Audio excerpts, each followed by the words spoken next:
police officers for good reasons. This isn't the Canadian way. Help our community.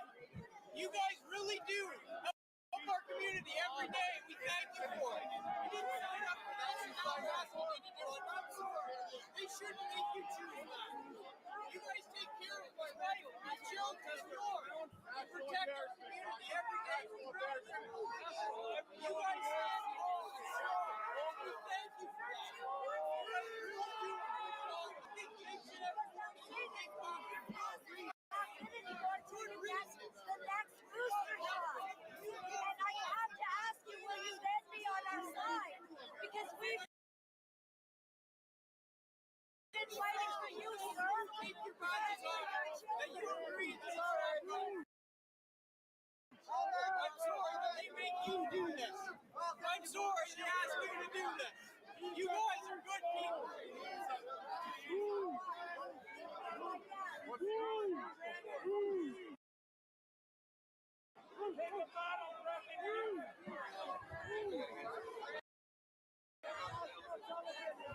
Everybody head over. Snowbanks, snowbanks, snowbanks, headbanks.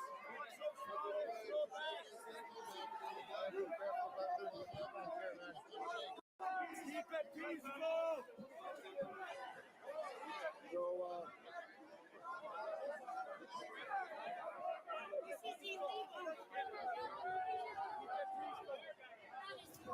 Cowards!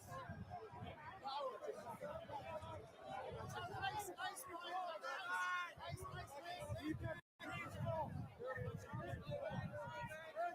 This is it. You all right, buddy?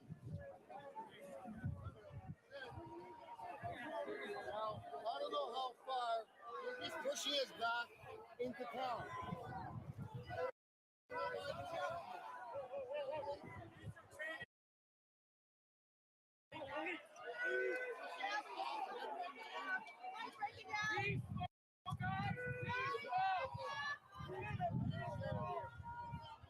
Take them back. Stay focused. You're on national television.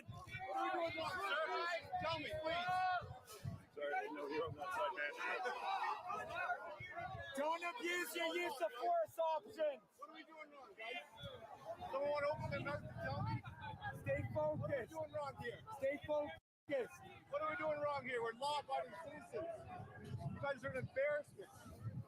This is Team Canada over here. What team are you guys? Venezuela, boys. Don't overexceed your use of force options. Use your training appropriately.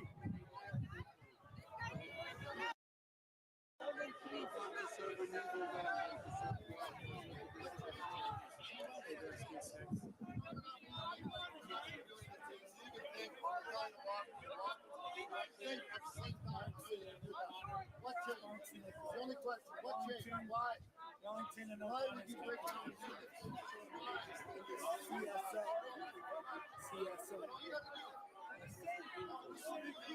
Shameful, boys. Shameful. What's that fee for? It's not Canada. That's for sure. Truth. You guys are breaking the law. This is not the goat zone. I've witnessed multiple assaults take place by the police force today. That is a criminal offense. You guys are breaking the law.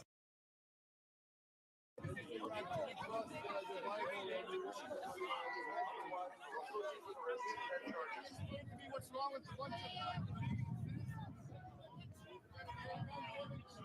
The premises. Otherwise, we will proceed with arrests and charges. all different backgrounds, religions, we're all standing here peacefully together. The scanner. Explain to me what's wrong with that. Otherwise, we will proceed You with walking around with arrests these and big charges. sticks in your hand. Embarrassment. A whole lot of it. What change? You know it. You know it. 2 months. Why? You never would have done this 2 months ago. You never would have done this a month ago. You would have been disgusted by this 2 months ago. You would have been disgusted by this 2 months ago. I know. know it. And by the second takes I got from you guys, I know it. So just think. Think back and then think in the future where you want it to be.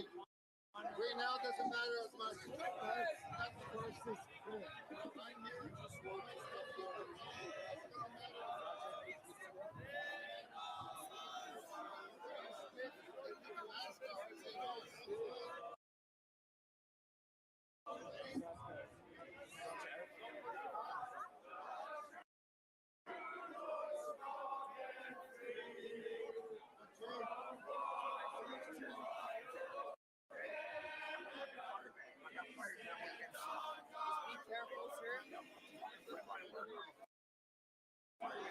They need you to be what crimes being committed.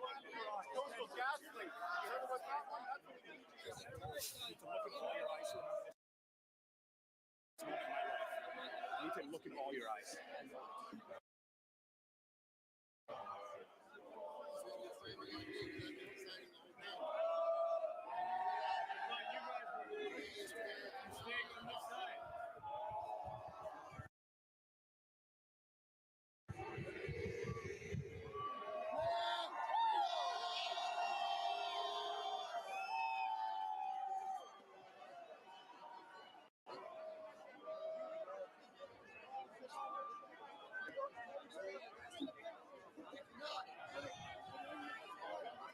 Nous donnons l'ordre de vous disperser et de quitter les lieux. Sinon, nous procéderons à des arrestations et porterons des accusations.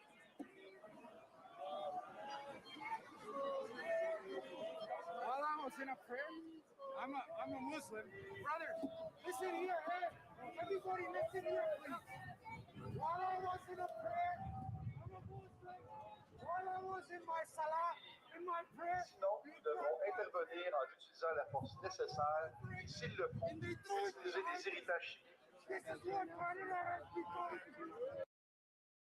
I'm a Muslim.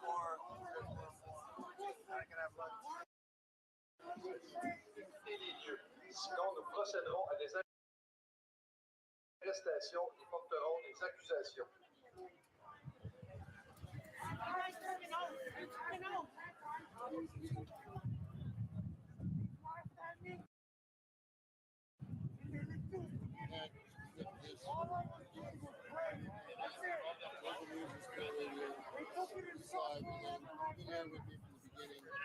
Why can't you give me my prayer mat then? You stomped all over my prayer mat. Why can't you give me it back?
This time around, it's very similar. Remind you that 10 years ago, before it happened, it was a 16.5 billion civil lawsuit. One, every single one of those people, either unjust society, want to take injustice for the nation. So what's happening here today is causing the most. huge cause for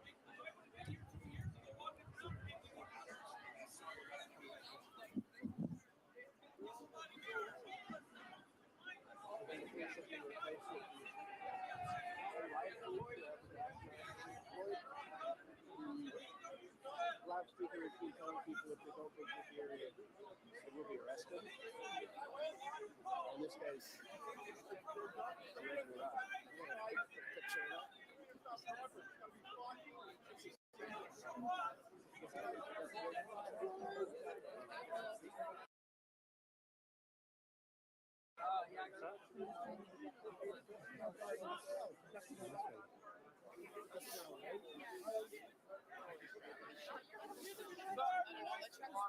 he's got like it's a shotgun that you can shoot it and like freaking.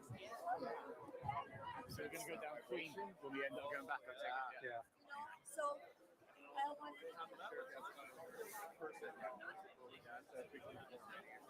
You got what? Buildings in my back. And I said the guys, so go quick.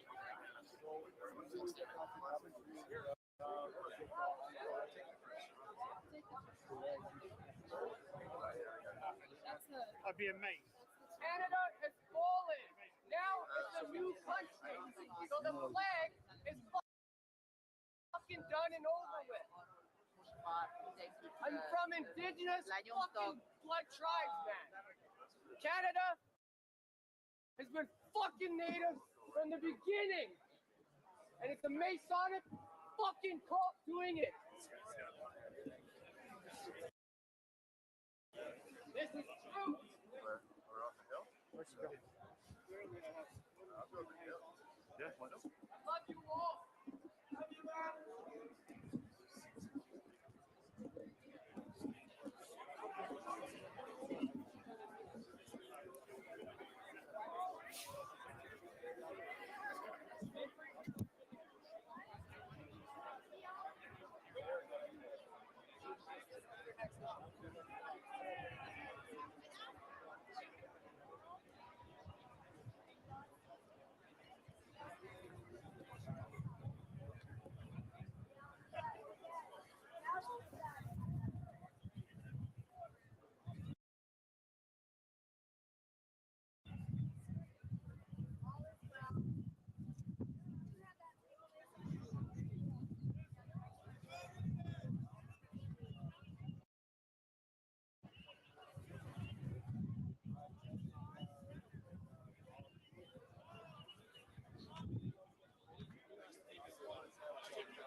Hey Steve, are we still rolling on Ottawa to Terra Lake?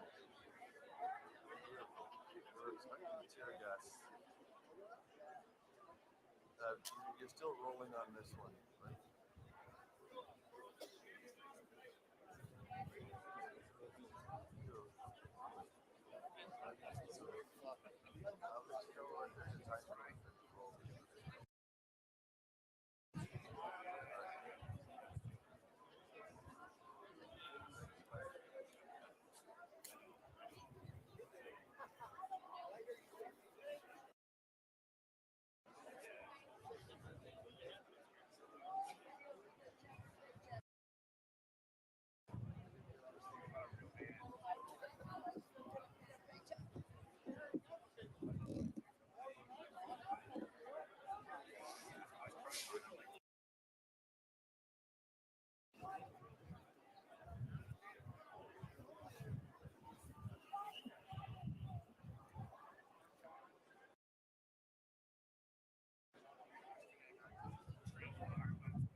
went someplace else.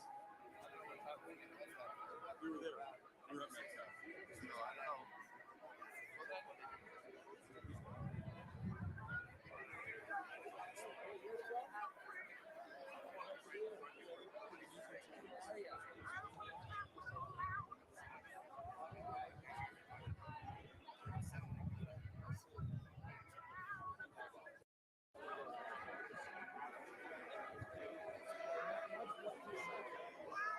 Freedom! Freedom!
No, but even behind this line, there's a bigger one.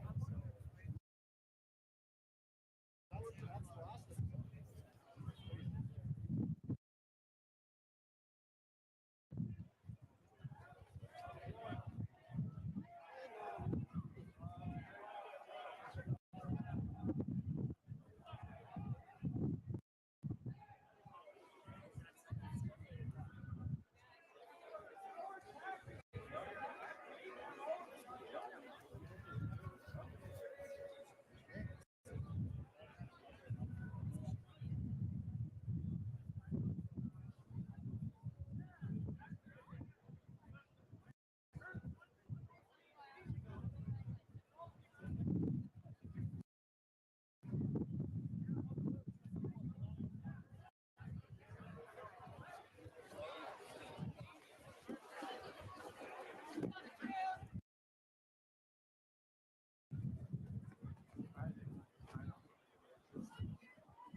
Okay, good afternoon, everyone.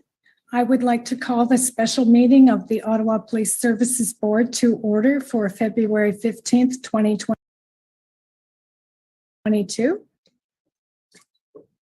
On behalf of the board, let me start by apologizing for the delayed start to our board meeting today. It has been a very busy day. I want to start also by recognizing that Ottawa is located on the unceded territory of the Algonquin-Anishinaabe Host Nation. The peoples of the Algonquin-Anishinaabe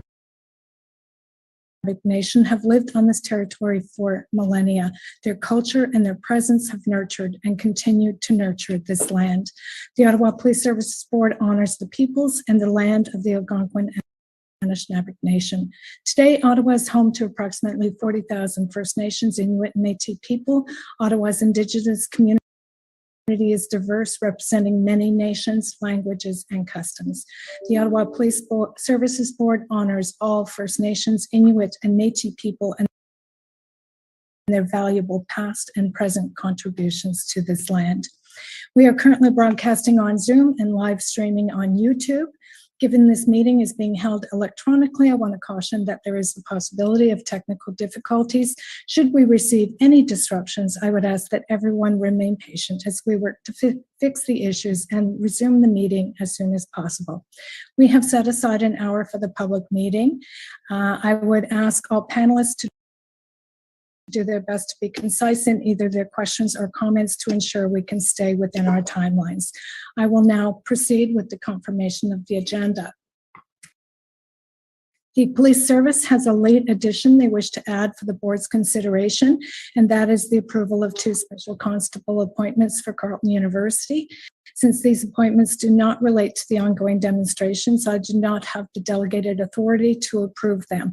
I am looking to add this item to the agenda with the board's consent. Per our procedure bylaw, any matter which was not set forth in the notice calling the special meeting requires the consent recorded in the minutes of all members of the board present and voting. Does the board consent to the addition of this agenda item? Carried? Consent. Carried. Okay, thank you for that. So that the Ottawa Police Services Board confirm the agenda for February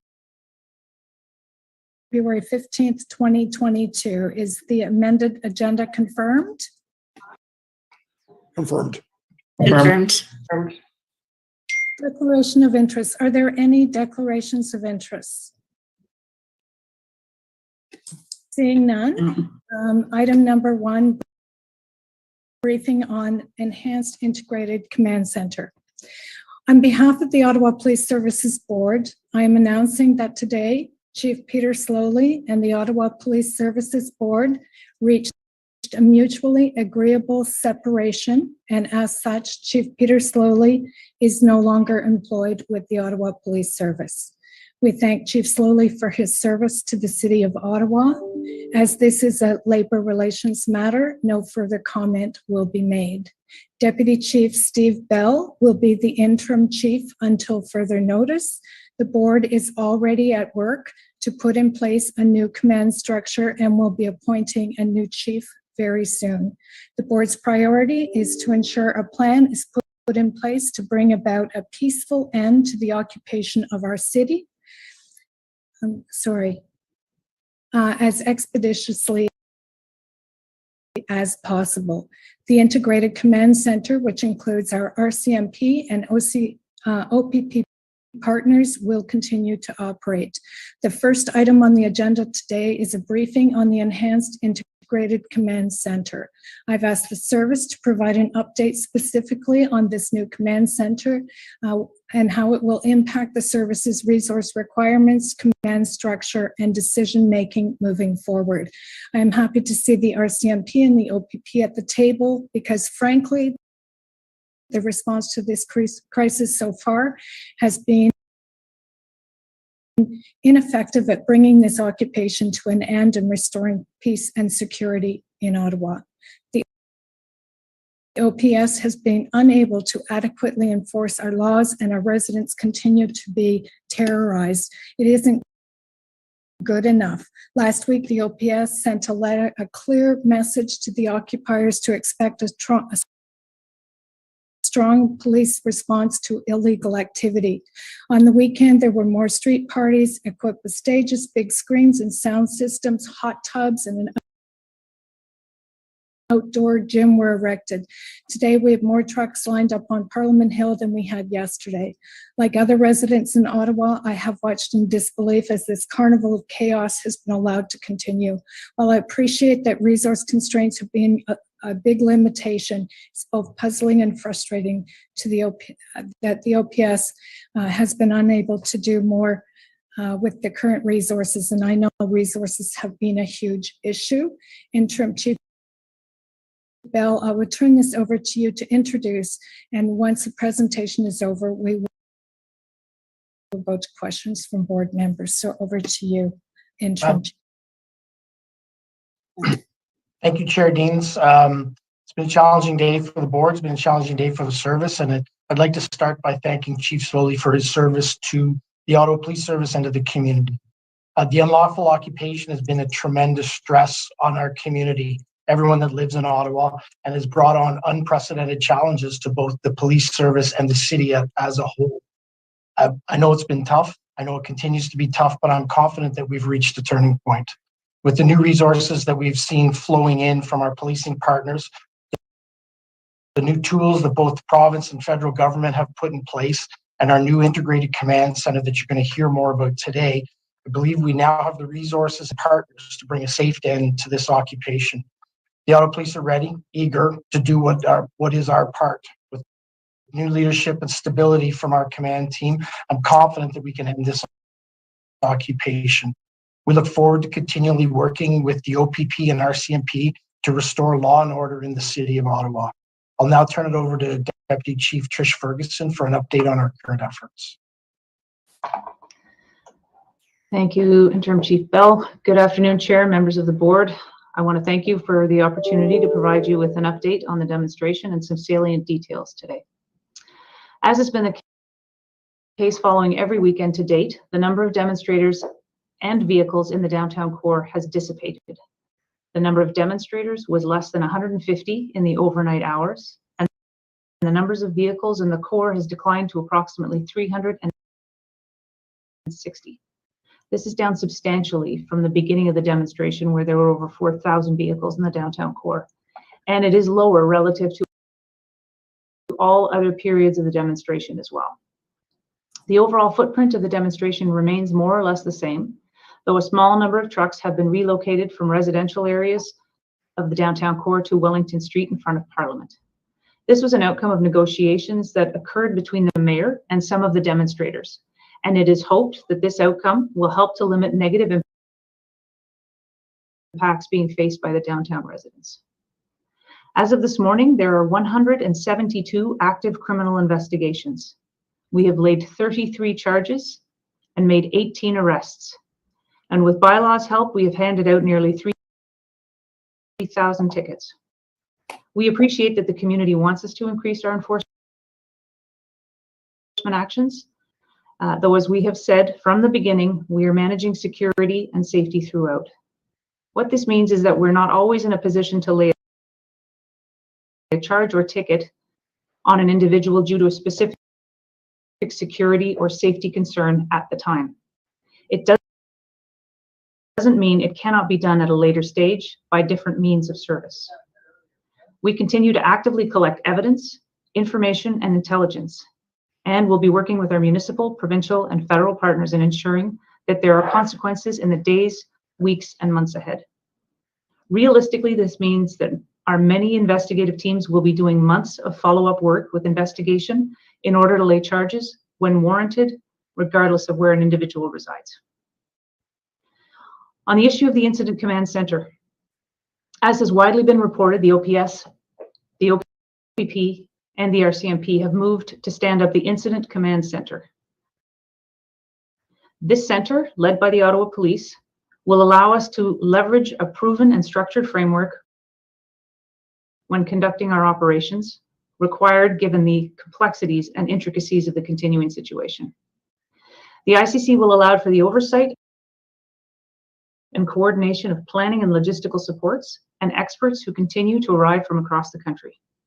These experts carry with them a great level of knowledge and experience in responding to such protracted demonstrations and will be critical to intentional, scaled, intelligence-informed actions as we move forward. In all cases, and all actions and decisions taken will be measured, made in consideration of all possible factors and outcomes, regularly evaluated for positive and negative impacts, and adjusted as needed. Finally, the ICC will aid in providing of strategic communications to all parties, including members of the public, the media, and our policing partners. As for the enforcement of recent orders, during the last few days, a number of emergency orders and actions have been taken at the local, provincial, and federal levels. These orders are helpful. We welcome them, but must be fully understood prior to application to ensure that they can be used effectively and as intended. In the case of the federal invocation of the Emergencies Act, we continue to await for official details before operationalizing it. We have been working with our legal team and those of our provincial and federal partners to understand the implications of the various orders and actions and consider the impacts on our ultimate mission. This work has been continuing during a time of high fluidity, and so we have taken the necessary time to understand additional powers in the current context and communicate this to our members. That said, we certainly have more tools in our toolbox today than we did when this demonstration started. And we will look at how we can best address them and use them to deal with public safety and security concerns. Thank you. Okay, thank you for the presentation. We'll start with questions from Member Nerman. Thank you, Chair. So, Acting Chief Bell, you have been part of the command team during the current crisis, which is ongoing. So, I have a few questions, and I hope you can enlighten me on that. So, we are on the 19 days into this illegal occupation. Do you think the residents of Ottawa are currently being provided with adequate and effective police services? Thank you for your question, Member Nerman. So from a legislative requirement or responsibility, absolutely. I do believe that we are providing adequate and effective policing. And I think based on the communication and partnerships we have with the OPP and the RCMP, we are increasing and improving our police service provision on a day-by-day basis. The geography of the occupation has shrunk over the last number of days. We continue to work on ensuring safety and security within the neighborhoods, because it is the neighboring residents who have been most impacted detrimentally through lack of feelings of safety and security within where they live that we've really been focused on. So for the last 2 weeks, we've absolutely been focused on putting resources into those neighborhoods while we continue to work with the illegal occupiers to leave our city. The assistance we've been provided by the RCMP and the OPP has been absolutely invaluable in helping us to develop and deliver a plan that you heard at a high level Deputy Chief Ferguson lay out, so that we can engage with the communities around the occupied area to ensure increased safety and security, and continue to work with the occupiers to ultimately have them leave the city. Thank you, Deputy Bell. My next question is, our Ottawa residents who have given on the police are now taking to the streets in large groups to confront and expel our illegal occupiers. Do you see this type of action as an indicator of a failure to provide adequate and effective police services? So I've said from the beginning, I absolutely have an immense amount of compassion for the members of our community who are so detrimentally affected by this occupation. We've called on people to not engage in counter demonstrations, not because we don't have sympathy with them for what is occurring in and around them, but because we're worried about safety concerns. We continue to call for people to be not engaged in counter protests while we apply our resources to remove the occupiers from our city streets. So although I deeply feel for the strain and stress that has been placed on our city's residents, they need to know that we are working in ourselves and with our partners to put a timely and effective end to this. Thank you. My next follow-up is there a current plan to bring an end to this illegal occupation? I'm not asking what the plan is, only asking whether a plan exists. And if so, did OPP and RCMP contribute to that plan? And have they agreed to your plan of action, since OPS is a lead agency on that? Thank you for the question. And you're quite right in stating that we can't provide any plan that we would be engaged in. What I can let you know is, and I'd like to thank Commissioner Lucky and Commissioner Karik, they've sent some of their best people who have been involved in this type of incident in other jurisdictions to Ottawa to support our teams in developing the plan. I can absolutely assure you that we do have a plan to end this illegal occupation in our streets, and we continue to work with them to finalize, resource, and implement that plan and remove the illegal activities from the city. Thank you, Deputy. And my final concern, during the first emergency board meeting, which was held on February the 5th, I asked former Chief Slowly, yourself and the planning acting deputy Trish Ferguson about the blockades and highlighted the decision of the Supreme Court of Canada in Clayton case. We discussed at length the powers of the police in common law for putting the blockades and I also further asked whether there was any planning or intelligence failure on the part of the OPS. Now, after the convoy provided advance notice of their intentions, why were occupiers permitted to gain access to the downtown core? And specifically on day 3 of this convoy, the OPS said that they had no right to put up the roadblocks to restrict movements of convoy into the city. Do you stand by that view? Do you now agree that the police do have the power to put the roadblocks in place where appropriate? And finally, I'm sorry. Sorry. Go ahead. That's fine. Sorry, I didn't mean to cut you off, member. Let me finish the question though. And the final is: do you have an explanation why and how you did not know that at the start of the convoy, and especially on day 3? So thank you for the question, and my apologies again for intervening in it. So as we outlined in the previous board meetings, we approached this demonstration in the early days based on the intelligence that we were receiving and based on the history and unfolding of prior demonstrations that we'd seen within our downtown core.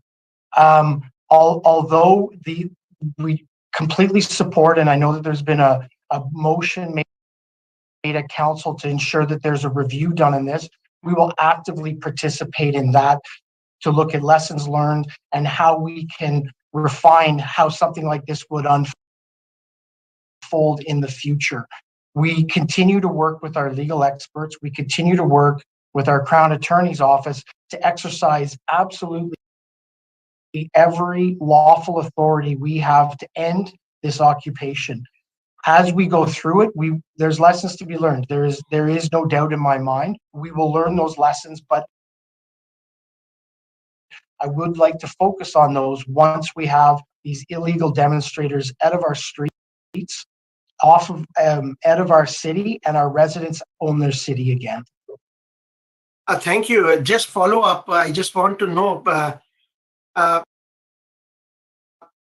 do you agree that the police have the powers to put the roadblocks in place where appropriate? Even at the commencement of the convoy, in the middle, and even now. Do you agree with me, with your position or not? So, Member Nerman, as I indicated, we will continue to use every lawful method that we have in order to remove the demonstrators from our streets.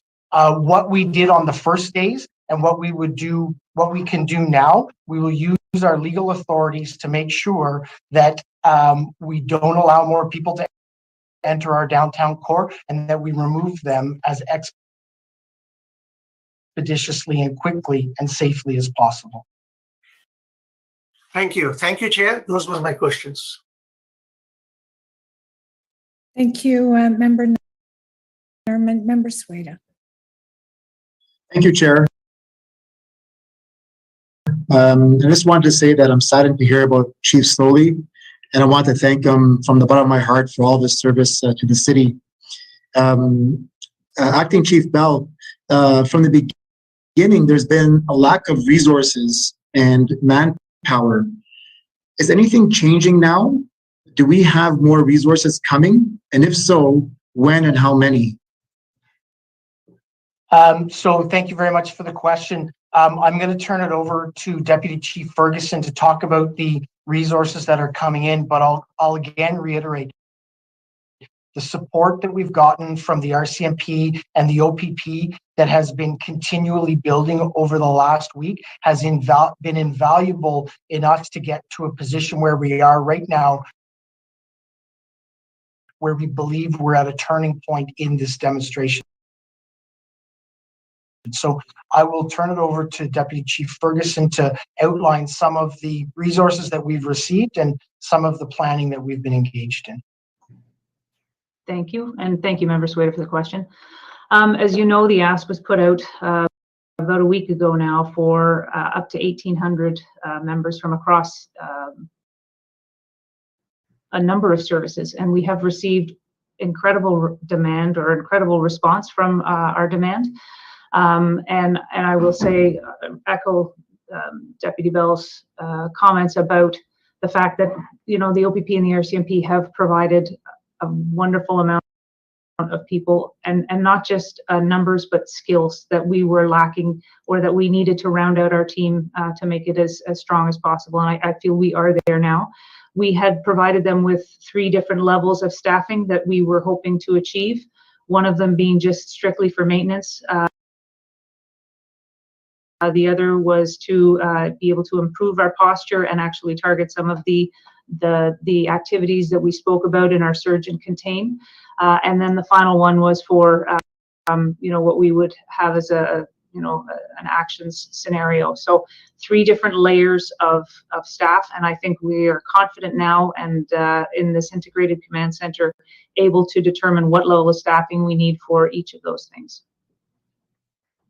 Okay, so I mean, at one point, I know the province was suggesting, I think they were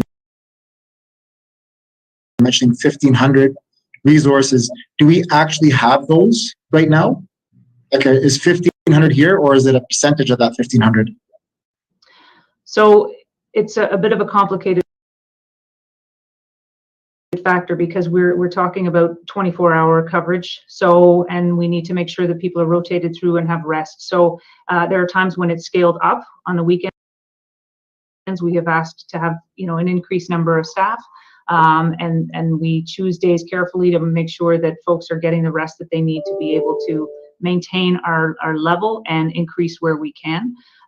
So I know it's not a hard and fast exact number for you right now, but it's also not a wise thing to provide exact numbers when we're talking about posture for security and safety. Suffice to say that we have had a very satisfactory and good response to our ask. Yeah. So, and what I'll add to that is where Trish left off. What we've seen over the past week is a steady and increasing transfer and application of resources by both the RCMP and the OPP to our efforts in the city. We're very happy with the results that we have in terms of our call for resources, called by the board, Chair Deans, and City Council to have more resources available to us, and the reception of that. So again, I can't thank Commissioner Lucky and Commissioner Creek enough for not only the expertise that they've helped provide us, but the resources in terms of sworn members that they have provided us and continue to indicate they will increase over the days ahead. Okay. And also, I want to thank you as well, Acting Chief, for stepping up and filling the role. I know it's been tough on everybody. And just one more question, maybe this is to CAO Dunker. Are we still okay with our financial resources that have been promised by the other levels of government? We're certainly tracking everything we're spending related to this occupation. We expect invoices from the OPP and the municipality, and we will sort out the cost recovery mechanisms as we move along, because we're in, pretty early days of this from a financial recovery perspective. And we believe that we won't receive invoices from the RCMP. And we are working with the federal government currently on the grant. We already have, I think the board is aware of the grant line that was associated with special events that we get annually. So there's already that conversation going on in terms of recovering additional funding through that process. So as I mentioned, it's early days, but we are tracking every cost, and we will bring that as part of our update, our financial update back to the board. I believe it's in March or April. And finally, do we have an average cost per day, an estimate of what it's costing us? Yes, so I have, as of yesterday, the total cost that we had tracked, and it's important to note that these are recorded costs, so not all overtime, for example, would be yet recorded, and other items would be trickling in. So we're at 14.130539 million, so 14.1 million. That does not include the RCMP costs if they were to invoice us. So that's for the OPS costs plus forecasted costs for the OPP and municipalities and all OPS costs. So that works out to about 785,000 per day. And as additional officers join, those costs will be going up. So that was what we tallied as of yesterday. Okay, thank you very much, and thank you, Chair. Thank you, Member Sueda. Interim Chief Bell, I think we should clarify in terms of the resources that, we're pretty happy with how they're flowing into Ottawa now, and that more are coming, and it's making a huge difference. But I don't want to leave the impression that after we made that ask last Sunday or Monday, whenever it was, that those resources came in the way we expected, because they were very slow. And I think we just have to be very clear with the public that, yeah, we're doing really well now, and we can see that we're at a turning point, but that was not initially the case. So if you could just confirm that. Yeah, thank you for that clarification, Chair Deans. Absolutely. We made the ask about a week ago. And it's taken time through planning and resourcing to actually get those boots on the ground in Ottawa. We are not at the 1,800 number yet. We haven't seen that realized, but we continue to work with our partners in the OPP and the RCMP to make that a real fact in our city. So what we have seen is an increase, a steady flow of bodies into our operation that are deployable, but it was not immediate as you indicated. And would it be fair to say that the escalation of resources into this community for assistance with this occupation came about at the same time as the integrated command new structure was put in place? So I think it's fair to say that the integrated command center that we've established with the OPP and the RCMP has been of great benefit for us to track the resources we have, allocate the resources that we need, and bring them into the city. I don't think it is because of that, but what it has done is has added capabilities to the operation for us to be able to bring resources in, properly deploy them towards efforts that we are undertaking to end the occupation. Thank you for that, Interim Chief Bell. Member Meehan. Thank you, Chair, and thank you, Deputy Chief. I guess the question is, I think, for a lot of folks in the city who are really beside themselves, what's going to change now? When are we going to see action? And I don't expect you to give us a detailed schedule, but when can we expect those rigs and the pickup trucks and some of the paraphernalia that are downtown? When can we expect that to be action to begin to move that out?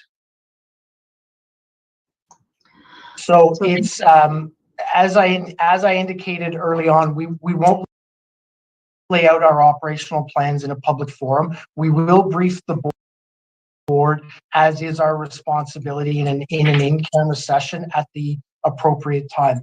What I can tell you is there is absolutely a plan that has been developed through our partners at the OPP and RCMP to have an integrated approach and response to ultimately end the occupation in our streets. So that plan continues to be refined and developed and exists. And when is the appropriate time, we will brief the board on the execution of that plan.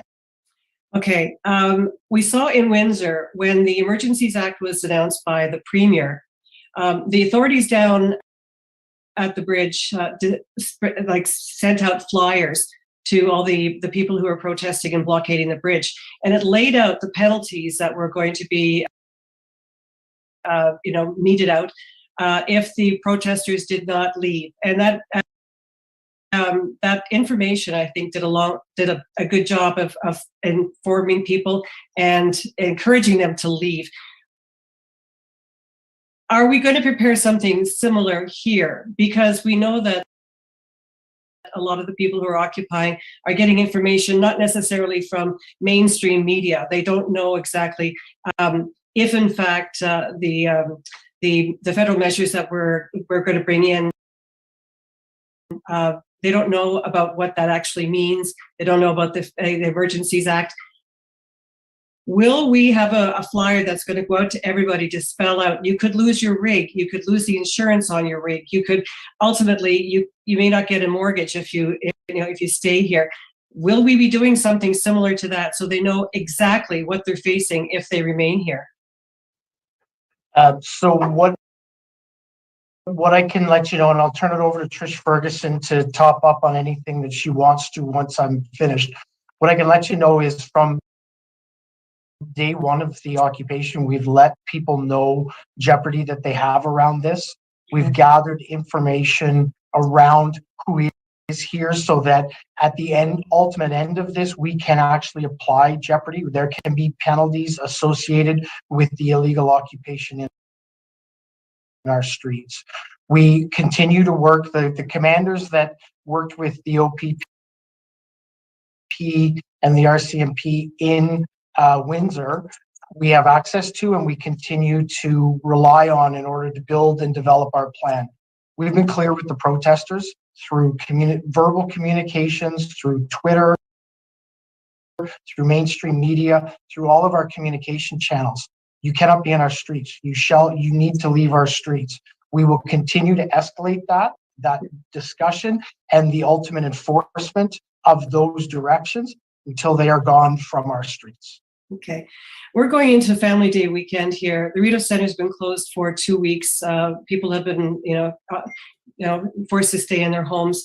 There's going to be a lot of people who want to go downtown. I'm wondering, like, is there a plan to tackle some of the blockades that are keeping the Rideau Centre from opening? I know that there's, I guess, about 30 vehicles at Rideau and Sussex. If that occupation was moved out, then perhaps the Rideau Centre could actually open. Are you looking at prioritizing, I guess, some of the areas that are impeding, businesses and people from accessing their places of work and business?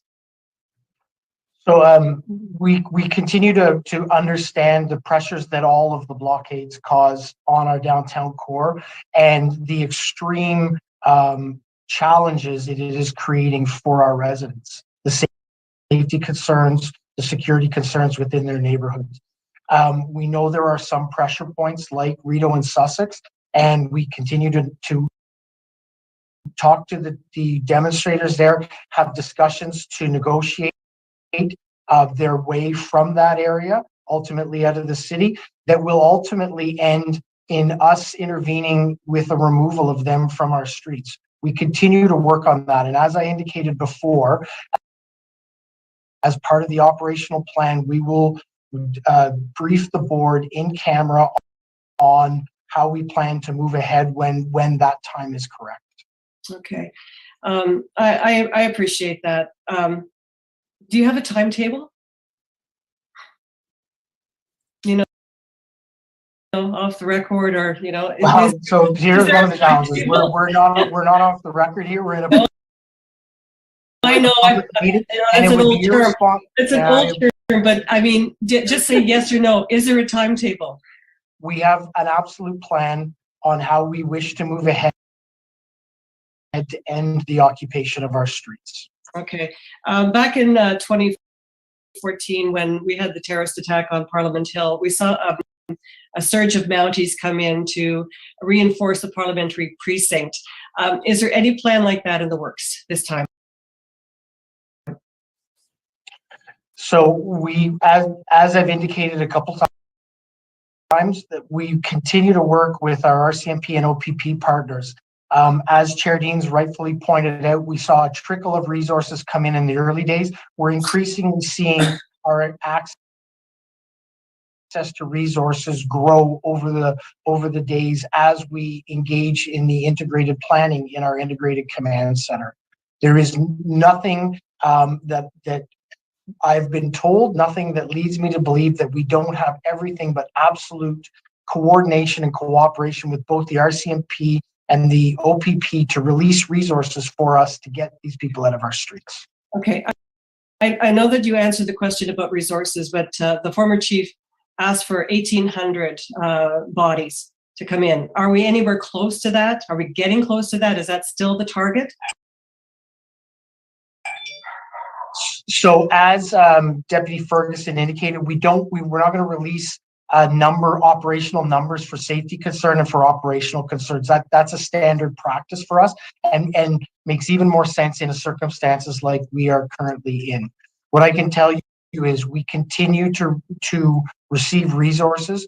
There is unified reporting on the number of resources that we have that is sent to our command team, to the OPP and the RCMP executive, so that everyone has line of sight on the resources that are in our city from all of the different jurisdictions. We can continue to see a day-over-day increase in those, and as we finalize plans, we will continue to see that grow over the coming days. Deputy Chief, thank you. That's it for me. Thank you.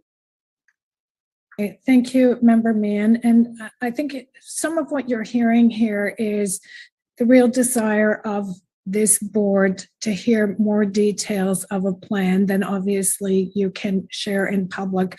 But I would ask for an in-camera briefing of that plan because we need to be very satisfied where we're going at this point on this plan. So we can work that out, Interim Chief Bell, and we'll move to Member Smallwood. Thank you, Chair. And I wanted to join my fellow board members in firstly thanking former Chief Slowly for his efforts. He's been through some really horrendous times. COVID and this occupation have been extraordinarily challenging. We've never seen times like this in the city before. So I really want to do say thank you. It's been tough, and I also wanted to thank those who have stepped forward. Acting Chief Bell and Deputy Trish Ferguson and the entire command team and the members, because I think we'll look back on this, and I've said to many people, you'll put this on your CV. All of us will put it on our CV. They will teach courses about this. They will talk about this for a very long time to come. And everybody is second guessing why somebody didn't do something. And what I can say for sure is it certainly isn't because I've never seen anybody who doesn't have their entire body geared towards get a resolution to this. We all really, really, really want to do that. And I think you've seen some of the questions from the board members.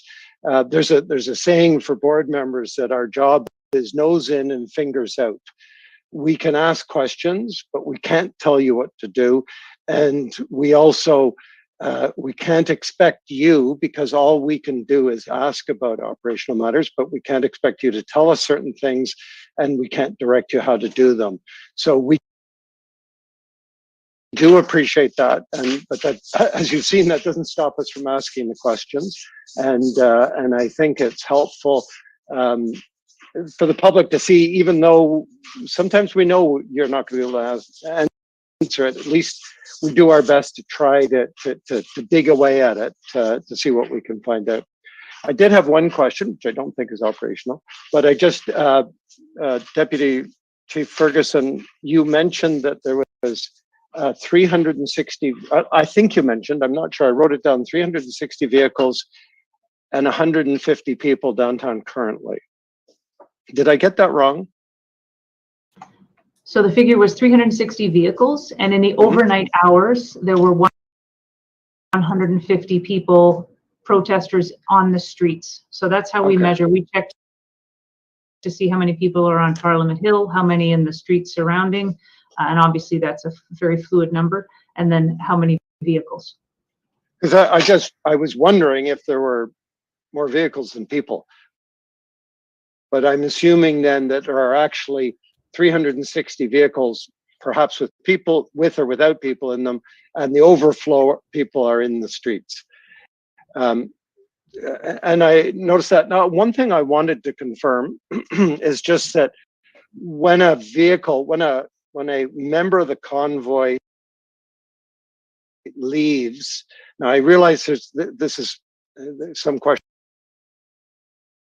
some part of it you won't be able to answer, but I realize there's some negotiations that happen.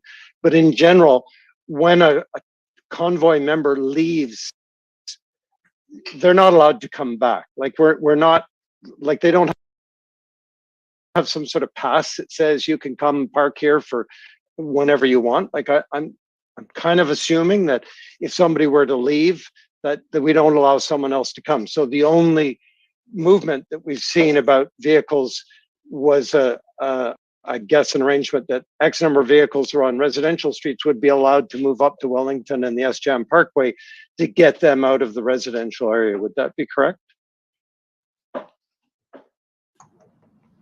I apologize. Just had somebody come into my office. Could you? Patricia, You mean there's something going? answer. There's something going on now. I can answer the question. So, absolutely, there is no right of return or in and out pass for people in the area.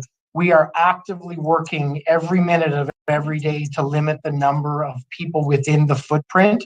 And when we either negotiate them to leave or they do leave on their own accord, they are not allowed back, and there is no one that is allowed to come in and fill their space. And we've seen success in that over the last number of days. The numbers that we're reporting today are the smallest number of vehicles within the red zone footprint that we've had since the beginning of the occupation. We have more work to do, absolutely committed to do it, but we are seeing a decrease in numbers.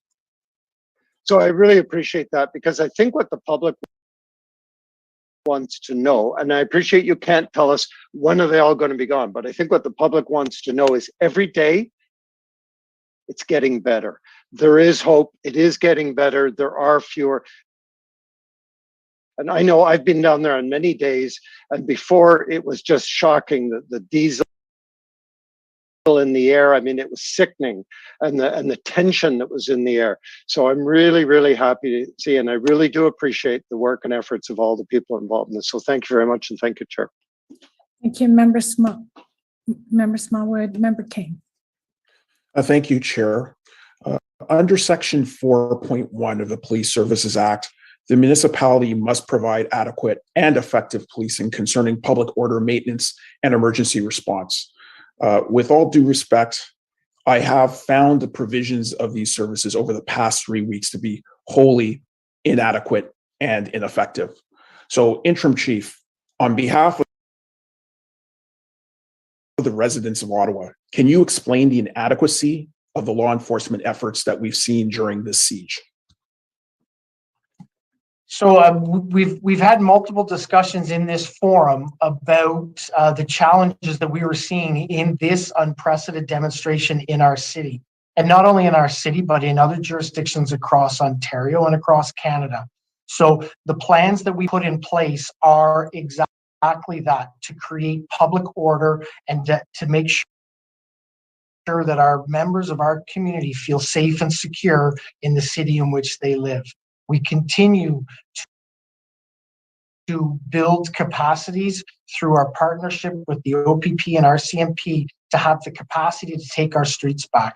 We have absolutely developed the capacities and have developed the plan to actually go into and execute and affect that return of our streets. So when you ask about adequate and effective policing, I did answer that question earlier. I do believe that we have provided adequate and effective policing, and we will continue to support the community's need to feel safety and security in the place they live while we remove these unlawful and illegal demonstrators from our streets.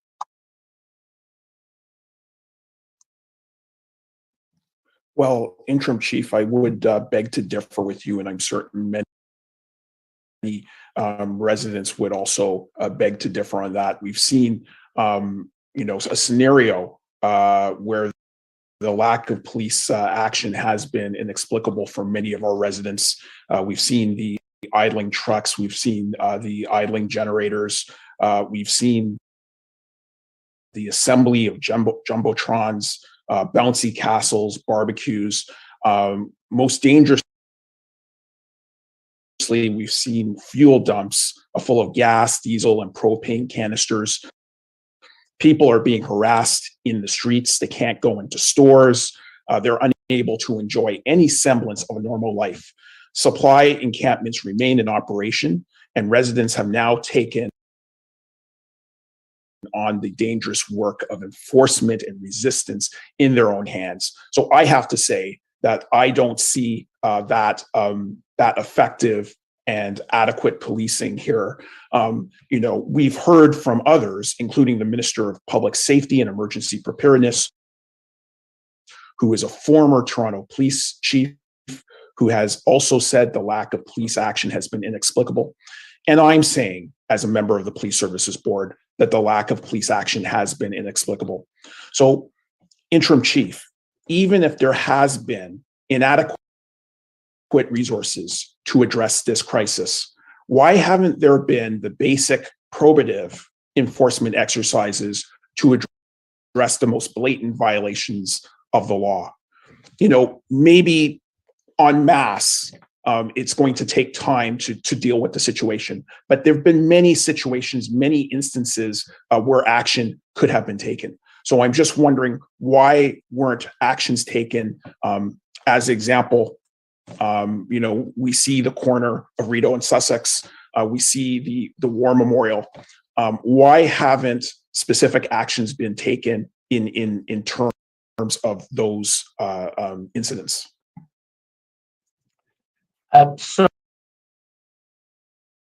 So what I'll start with is there's already been committed to a review of what led up to the point that we're at today around this demonstration. We welcome that. What I can sit here and commit to you is a substantive plan forward, actions forward to end the demonstration within our city. We know that over the past number of weeks, several of, if not all of those safety concerns that you've identified have existed within our streets. They have been completely unacceptable. We have, from the early days, identified that we needed the resources to be able to access to safely stop these demonstrations in our city. The board, through Chair Deans, the council, through the mayor, have actually advocated for us to receive those resources. And in those resources, in turn, we've been able to bring in partners from the OPP and RCMP to work collaboratively together to build a substantive, definite plan that is properly and adequately resourced to ultimately end this occupation. We will continue to work towards that plan to end the occupation in our streets so that we see no more of those unsafe activities.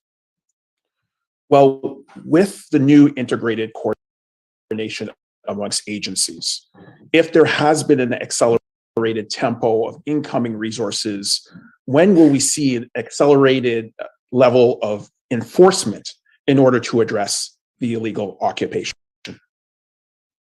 So I think over the past number of days, you've already seen an increase in the enforcement activities of our members in a more coordinated and strategic way that is directed towards ending the occupation.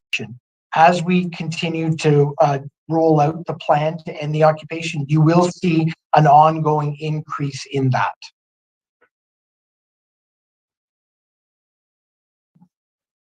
And will the integrated response of multiple law enforcement agencies be driven by a specific plan, and when will that plan be put into place? So again, as is the responsibility of myself as interim chief, I will brief the board on that plan, that operational plan, as we roll it out in the time that is required to me prior to doing that. That will need to be done in camera because I would not want to actually provide operational comments in an open public forum about ongoing or future police operations. Thank you for that. Notwithstanding misinformation and disinformation that is floating around the entire ecosystem, are you aware of any complicity by sworn members with illegal occupiers? So misinformation and disinformation has been a challenge and a threat to this entire operation as we've worked through it. That being said, what I can clearly state now is any information that we have received that there could be complicity by any of our members or anybody associated with this police service, we are actively investigating it to come to a resolution or come to a culmination in terms of discipline that would be associated with that. As the interim chief, I could tell you, anybody that is supporting this demonstration has no place in this police service and will be dealt with accordingly. Interim chief, have there been any illegal occupiers who have been charged with unlawful assembly as defined in section 63 of the criminal code? To this point, no, there has been none of the occupiers who have been charged with that specific legislation, but there have been several members that have been charged with other criminal code violations. And I have some more focus-pointed questions here about what legal advice led OPS to allow trucks to move freely outside of the designated city truck routes. As we know, member Neerman had pointed out R versus Clayton and Brown versus Durham region, which clearly states that there is authority for police services to restrict vehicular access into and within the city. So I want to know, what legal advice was provided to do that, and what decision is going to be made in the future to actually ensure that this authority is applied, because it's obvious that roadblocks can be utilized in this scenario. So what I can let you know again is we absolutely encourage and will support all reviews of the actions that have been taken up to this point, so that we can learn from what mistakes may have been made or what laws we need to advocate to have tightened, sharpened, or changed moving ahead to avoid a situation like this. From a forward look, we are continuing to work with our partners in the Integrated Command Center, as well as legal experts, to look at what lawful means we can use to keep people from attending the downtown core, to add to the numbers of the demonstration, and lawfully and expeditiously remove the unlawful occupiers that are in our streets today. When was the demonstration now illegal occupation declared illegal? And if so, when did this take place?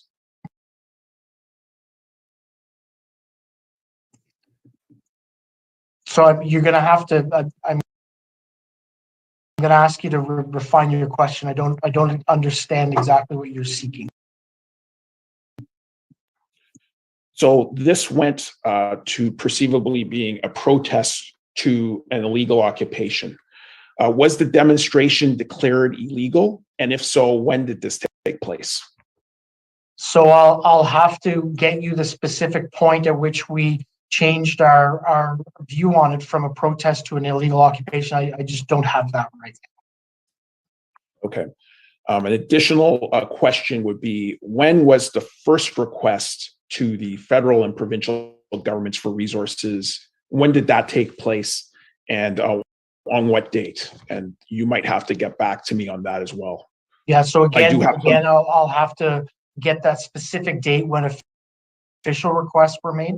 I can tell you that specifically around the OPP, there was resource supports that were given to us in the very early days, and shortly after that, resource supports that were provided by the RCMP. They have been partners with us through the very early days of this illegal occupation. But I will have to get and review our documentation to see when the first official requests were made to the federal and provincial government. And what were the enforcement tactics once the situation did alter from a protest to an occupation? So again, that will be encompassed in the review that will occur immediately after this. We will fully cooperate and support that review that was called for by City Council, so that we can look at steps and stages as to when different mechanisms and levers were pulled to both see how we could have been better and see how we would change our practices and tactics moving ahead to never have this occur. And has any ultimatum ever been given to the occupiers? Have we issued any notices to them about the illegal activity that they've been engaged in? And if we did, what were their consequences? So I would start with the notice. There isn't a time that I've come before this board that I've become before council or before media that we haven't stated that this is an illegal occupation of our streets and these people need to leave. The support of that and the enforcement of that is what is centered around that plans being developed and implemented by our integrated team. So there has been no doubt that these people are involved in an illegal occupation of our streets. Through the support of this board, through the support of council, we are now seeing the relief that we need through resource supports, planning supports, in order to be able to bring it finally to an end. Well, I will just leave us with this final thought that we've heard very clearly from the residents of Ottawa, and that is mirrored by council, and I'm sure this body, this board. We need a more proactive response, resources, and most importantly, enforcement effort to really end this illegal occupation. That's what we need. And we need a very clear timeline. We need a plan. And we need to present that relatively quickly as possible to the residents of Ottawa so that we can get to a resolution of this situation that rightfully has really is undermining trust in our public institutions, that's undermining trust in everything that is occurring in the city, and is erasing the idea of normalcy in the city. We need to bring this city back to normal. And we'll continue to advocate for that and ask those questions because this is not acceptable. And people out there, and I agree with them, do not consider this adequate and effective policing. They want to see that restored, and they want to see results. And so we'll continue to ask those questions. Thank you, Chair. Thank you very much, Member King. Member Johnson. Thank you, Chair.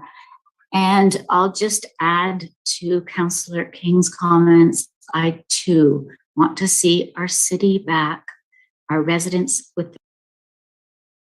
their lives back as soon as possible.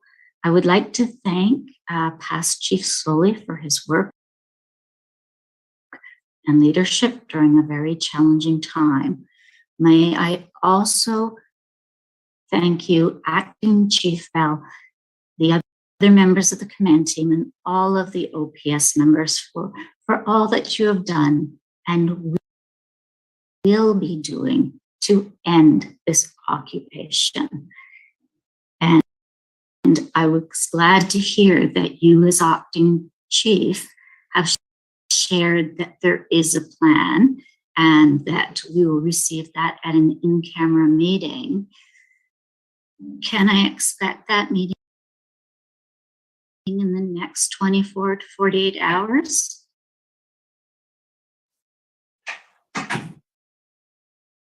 So first of all, thanks for your comments, Member Johnson.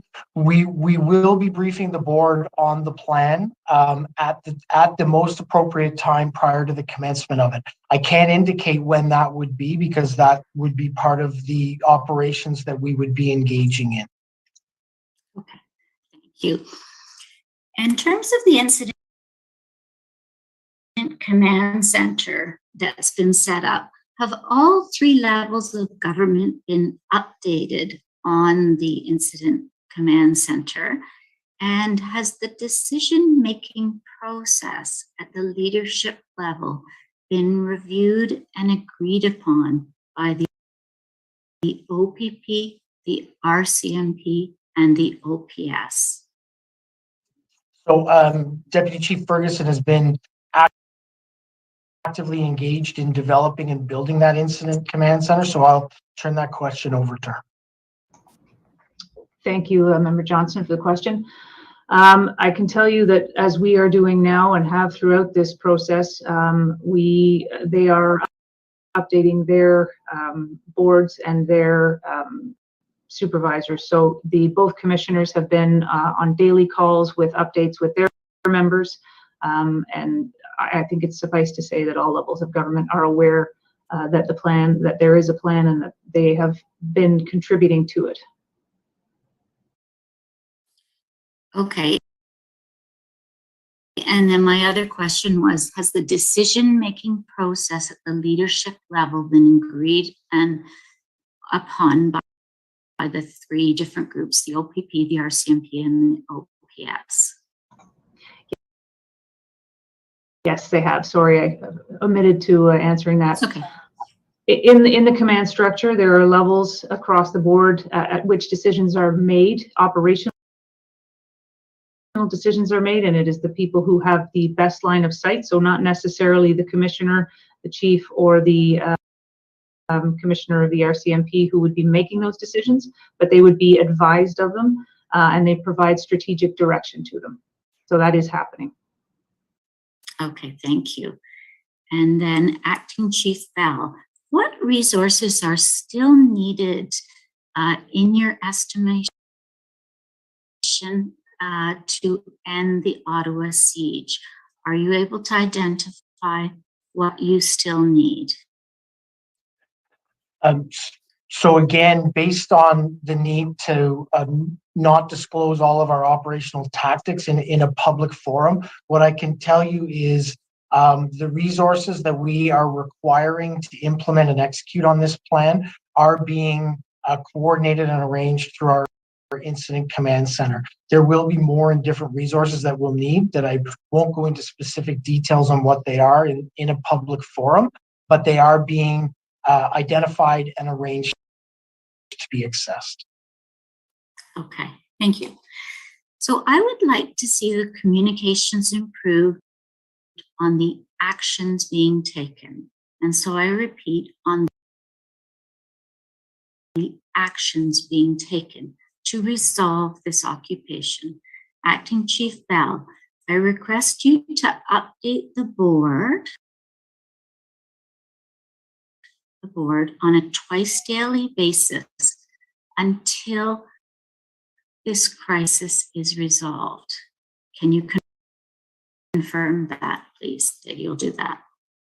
Maybe I'm going to step in here. We're in the middle of a crisis. I really don't feel comfortable as the chair of this board asking Deputy Chief Bell or interim Chief Bell to update the board twice a day. We have a process in place that this board has agreed to, and we will commit to doing that.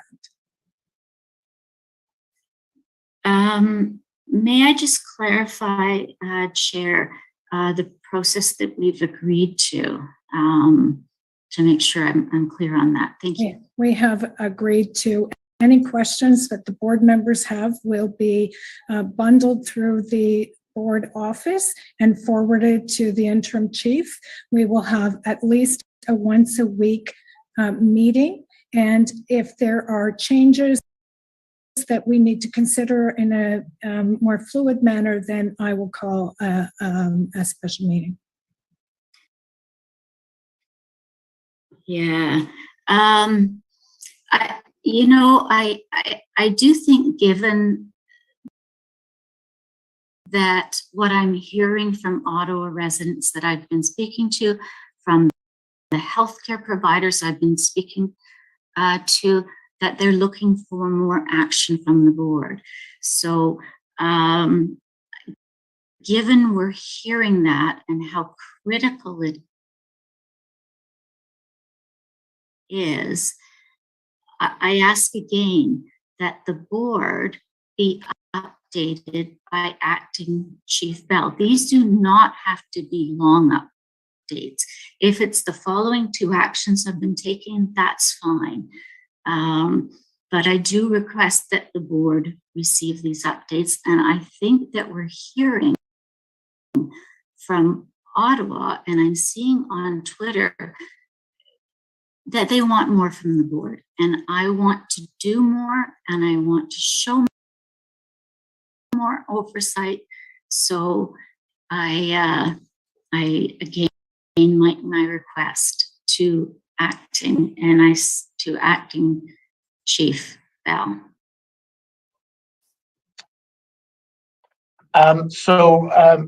Member Johnson, I have to support, or I will support what Chair Deans has indicated here. I absolutely agree. There isn't a person on this board, in this building, that isn't looking to quickly, effectively, safely resolve this occupation and get these people out of our streets. That is all we are working towards. We have, through our integrated command center, increased our communications, looked at how we have better, more refined messages on the actions that are being taken. But what I can tell you is when we attend, and I think it's important under the framework that's been set up through the board, when we attend meetings like this, it takes us away from operationally responding to the issue that's in front of us. And at the end of the day, the most important thing we're going to do is operationally respond to this and get these people out of our streets. So although I absolutely support having the most seamless communication we can with the board to provide them updates, I can tell you that twice daily briefings would be extremely taxing and would be very difficult to manage and would absolutely take us away from an operational response. Can you see a level more than once a week that could, satisfy that the board is doing the oversight that Ottawa wants us to do? Can you see something different or something more than that? So I'm absolutely willing to work with the board to look at an enhanced communications process if that's what the board desires through Chair Deans. We can look at how we can support that.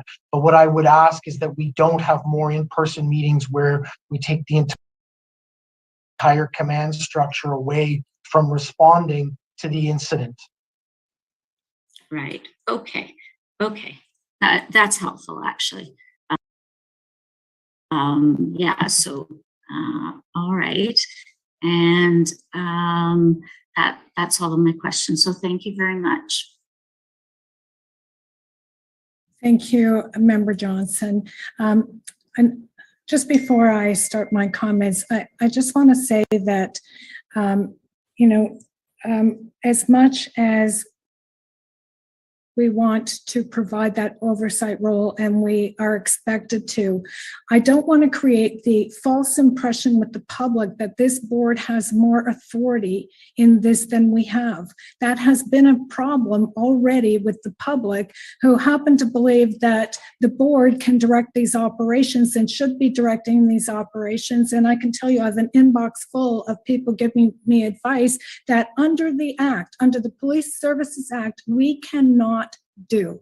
So I want to caution the board not to create the impression at all with the public that ours is more than an oversight role. It's an oversight role. We have to make sure that we have the resources that they need. We have to make sure they have a plan. We have to ask those questions, but we cannot direct the chief. And I don't want to leave the impression with the public we can, because that is not the case. And I, like all of you, and like every single person I'm sure in this city, wants to see an expeditious and peaceful, safe and to this occupation where no one is harmed. We all want the same thing. I want it as much as anybody else, believe me.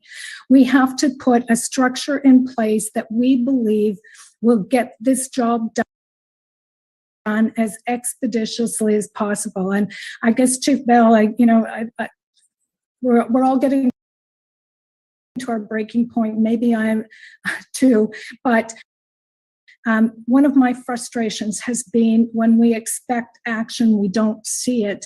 It's a problem. We expected Coventry Road, we sort of got half the job done, and then there seemed to be a backing away. It took way too long in Confederation Park. This weekend, when we said that we were going to treat the protesters, more strongly than we have in the past, we had a chaotic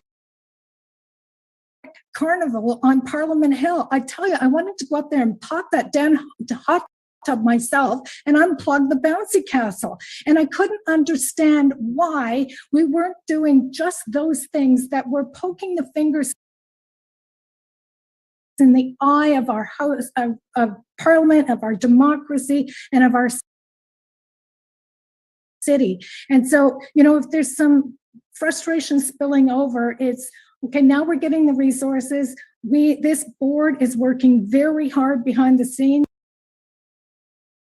And I want to assure the public that that is true, to put a new structure in place that will bring about a peaceful end to this illegal occupation as soon as possible. But I think what the public needs to hear today, what I, as the chair of this board, need to hear today is that there is going to be stepped up enforcement, and that the disruptive, ridiculous, annoying behavior that has persisted is going to be addressed in a meaningful and expeditious fashion. That's what we want to hear. So, Chair Deans, I share your frustration. I absolutely could not share your frustration, and it is the frustration and heartbreak of the residents that live in this city. We understand that. We work every single day to try and manage and remove these people in a peaceful way, like you indicated. The structures that we have brought in, the dedication of our members and the members who are coming to our city to actually remove these illegal occupiers will be what ultimately ends this. You've heard Trish talk today. You've heard myself talk today. We have worked with partners from the RCMP and the OPP who are experts in this, who have dealt with similar, not to this scale, but similar type occupations in their territory to bring their best information, their best reasoning, and their depth of experience into our house, into our city, to come up with a plan that will ultimately remove these people from our streets. I believe we are working on and have almost finalized that plan. With that plan comes resourcing requests that you yourself have asked for, and we're seeing fulfilled as we move ahead. Everybody wants the same thing. These people need to leave. They are not welcome in our streets anymore. We are getting the resources. We have the plan and increasing our abilities to have them go or removed from our streets. That is absolutely our intention. We hope we continue to work with the demonstrators who have come here to have them leave our streets. We will continue to do that until every last one of them is gone. Okay, and I do agree with you that having the RCMP and the OPP, having that level of knowledge, upper tier police services that have probably dealt with more occupations of this scale than the Ottawa Police Services have in the past is critical. It's crucial. It's important. I think it can make a difference, but I need to see the difference. Interim Chief Bell, I need to see the difference that it makes, and our patience is wearing thin. We need everybody working as best they can to get this thing brought to a peaceful conclusion at the earliest possible time. And I can't emphasize that enough. Member Norman. Sorry, can I just one comment on that, Chair Deans? Absolutely could not agree more. We want as expeditiously as we can to get this occupation finalized. One thing I will say though is nobody across Canada has ever dealt with an occupation on this scope, scale, size with this type of equipment or vehicles in an area. This is unprecedented. We've said this from the beginning. This has not been managed by any police service across Canada in the history of our country. We are continuing to work with them on their best experience to manage what is a new and unprecedented situation. Just one more question. How much more complicated did this operation get with the addition of 13 more trucks on Wellington Street last night? So as we indicated, we continue to work to have a peaceful, negotiated end to this. That was one of the steps that was done between the city and the demonstrators. I won't comment on the operational components of it because I don't think that would help us in executing our plan to ultimately end this. Thank you. Member Norman. Thank you, Chair. Interim Chief Bill, Interim Chief Bell, I am building on Member King, and especially you would recall that I had a discussion of Section 63 of the Criminal Code during our first special meeting, and after hearing that the Ottawa Police has not charged anybody, I have a follow-up question for you, please. Illegal occupiers are committing crimes that are turning residents' life and local businesses upside down without being arrested or even removed. The illegal occupiers have taken complete control of the downcore core, and I believe there is no doubt across the board, across the country on this. So Steve Bell, my question is, with those facts in mind, do you still believe that the public is receiving adequate and effective police services? So, Member Norman, I stand by my question from before. We are doing everything within our power, using all of our resources and looking to implement and execute on an integrated plan with the RCMP and the OPP to ultimately bring this occupation to an end. I would say this was not, I was expecting a response, but that's fine. You have the floor. My follow-up question is, are you making or planning to make some intelligence and operational corrections from the past on the moving forward basis? So what I can let you know is every day through this unprecedented occupation of our streets, we've gathered information, gathered intelligence, learned from actions we've taken, and looked to refine them to have better response on a go-forward basis. Those have all been built in to the plan that we are continuing to work on, refine, develop, and finalize with the OPP and the RCMP. Okay, thank you. And before I leave, I would like to place on record the thank you to all the OPS, OPP, and RCMP frontline officers, including paramedics and the fire and the civilian employees who have been in service, including our former chief, Peter Slowly, and yourself for stepping up and taking some hard questions from us. Thank you. Thank you, Member Norman. Member Meehan. Thank you, Chair. I'll be pretty quick. Interim Chief, I think Diane's emotions sort of set a lot of our emotions rolling as well. We didn't want to be overly emotional. We wanted to be very practical and get to the point of a lot of the plans.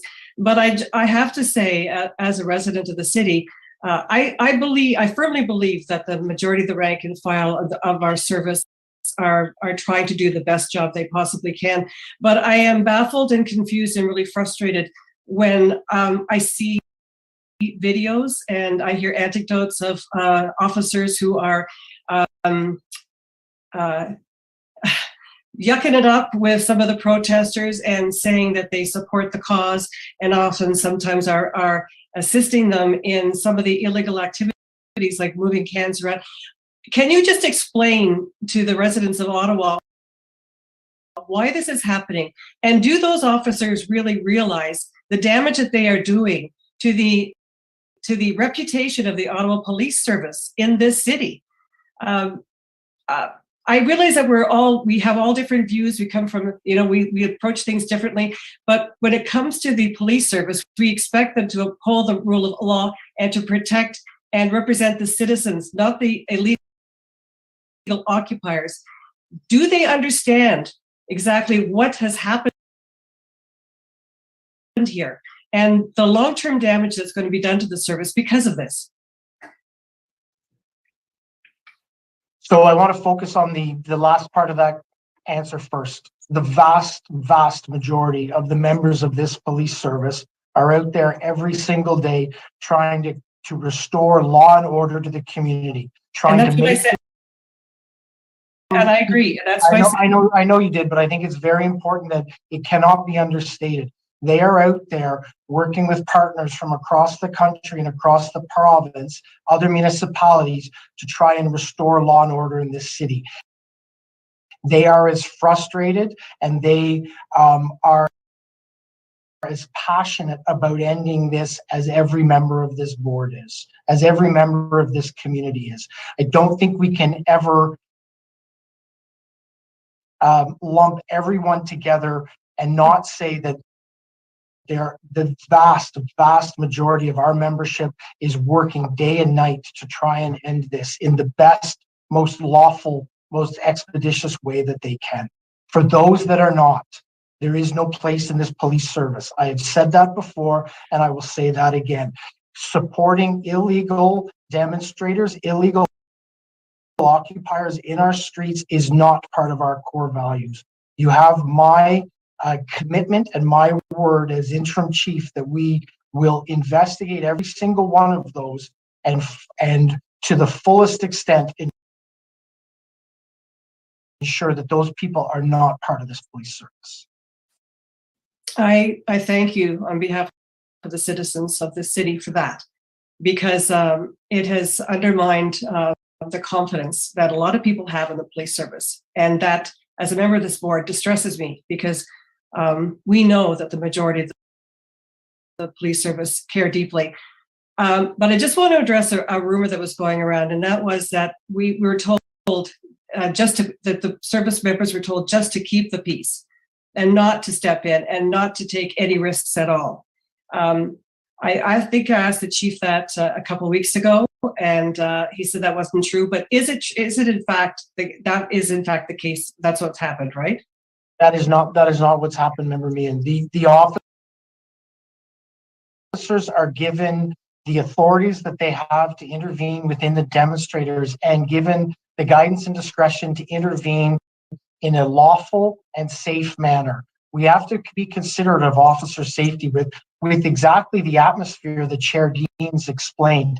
There are pockets within this, and our officers have been involved in enforcement activities where they've been swarmed. So as we've asked for more resources and as we've been provided more numbers, we now have the ability to increase our enforcement activities to ultimately end it. There has been no complacency. There has been no direction given that members should not enforce the laws. There has also been instructions given that they have to do it within the bounds of officer safety. Okay. Now that I've gone this far, I'll just ask the other one to address the last rumor, and that is that several plans have been presented to the executive of the Ottawa Police Service. They were rejected, and we were told that because we did not have a plan, that's why we weren't offered the resources that we required earlier. So what I can let you know. I don't know that we should be dealing in rumors in this. Just a yes or no, Chair, because it is out there and there is some concern about what that. I can let you know is we have absolute support of our partners to develop and staff a plan to ultimately bring an end to the occupation. We continue to work on that. We continue to access staffing and resourcing to execute that plan. Thank you. Thank you. Thank you, Acting Chief. Thank you. Thank you. I know we want to wrap up soon. I have a couple more questions, and I see Member King does, and then I think we're going to hold it there. Interim Chief Bell, you said in response to a question earlier that once a vehicle has left, it's not allowed to return. I have received several messages from members of the community saying that is not factually correct. So I'm wondering if you can at least assure us that going forward, no vehicle that leaves will be allowed to return. We are working every day, Chair Deans, to shrink the footprint. I'm not sure of the information you're receiving or the specific accounts, but I can tell you that we are actively have resources that are deployed. It takes several resources to keep the footprint where it is, and there is no in and out privileges that we're allowing in the demonstration. Okay, and my last question is, Interim Chief Bell, would you agree with me that there has been a colossal failure of intelligence and that we need to take immediate steps to make sure that intelligence gathering is better, not just for this, but going forward to the future? So no, I wouldn't agree that it's been a colossal failure of intelligence. We have received intelligence ongoing through this. We have had our intelligence networks continuing to gather information. Where I will agree with you is in this specific area, which is an area that has been unknown to us previously to this, we actually have to look at alternative and better ways to collect better, more timely intelligence information to be able to respond to what's occurring. We have developed some of that capacity in the last number of weeks as this has unfolded in our city, but we did have an intelligence network that was established. We did receive some intelligence on what was occurring or what could occur, and those steps have been taken and improved and enhanced on as we've progressed through this. Okay, thank you. Member King, last question to you. And I'm just going to be brief. It's not really a question. I just wanted to underline and understate what you had noted, Chair, that the Police Services Board obviously does not direct police tactics or operations. We live in a democracy, but we have specific institutions, and we expect the police to police. We have institutions, and we know that the police service under the Police Services Act is empowered with resources, the powers, and the duty to enforce the law. So what we've heard very clearly from residents is that they want, and we collectively want that task undertaken so that we can end this illegal occupation forthwith. And the last item I'll leave you with is I did submit questions over the weekend of operational nature. I'll be submitting more questions of operational nature after this meeting, and it will be my expectation to have those questions answered in a timely fashion. Thank you so much, Chair. Thank you. And Member Chairman, we only have a few more minutes for this meeting. Is this urgent? Because I was cutting this off. just a very brief comment. And again, I am coming to Interim Chief Bell on his adequate and effective police services. What my experience is, I am 60 years, that whenever the community, members of the community, they come on the road and they try to enforce the law with no respect or no faith in the police, that is the end of it. So instead, in spite of that, this weekend we saw how on Elgin Riverside, they were stopping the protesters to go to the downtown core. And in spite of that, if the words is coming that police was providing or is providing adequate and effective services, I won't take that. But thank you. That was my comment. Okay. So received on the update, received? Received. And then item number 2, the appointment of special constables, Carleton University, that the Ottawa Police Services Board approve the appointment of Carleton University employees Jamie Baldry and Mark Prince Cox as special constables pursuant to Section 53 of the Police Services Act in accordance with the terms and conditions set forth in the attached approval of appointment form. Is the item carried? Carried. Carried. Thank you. This concludes our public agenda. I would now call for a motion to adjourn. Member Meehan? Motion All to those adjourn. in favor? Carried. Thank you very much, everyone. Be safe out there. Have a good day. Thank you.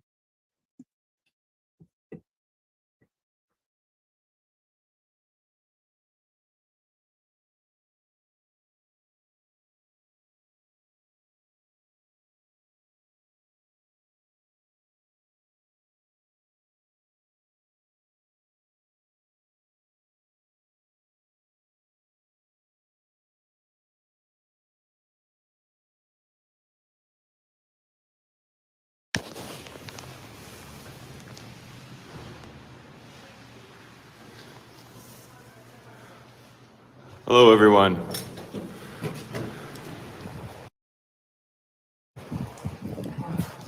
So sorry for the delay. Thank you for joining me again. We're back downtown. Things have gotten busy downtown. It took a while to find parking.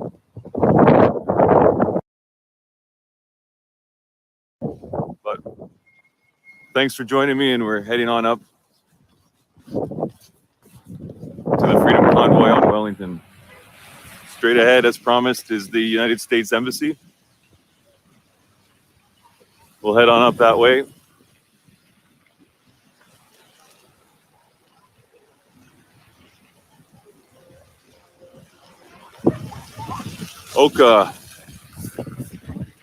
Oka's in the house.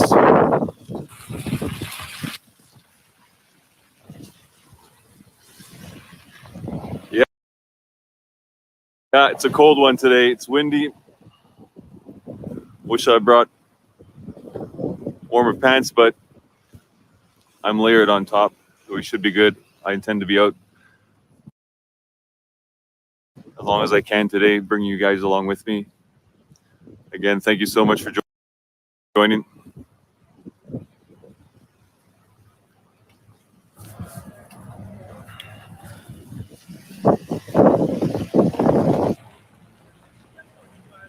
Streaming live from the Byward Market area in Ottawa. 2:45 p.m. Again, thank you everyone for joining.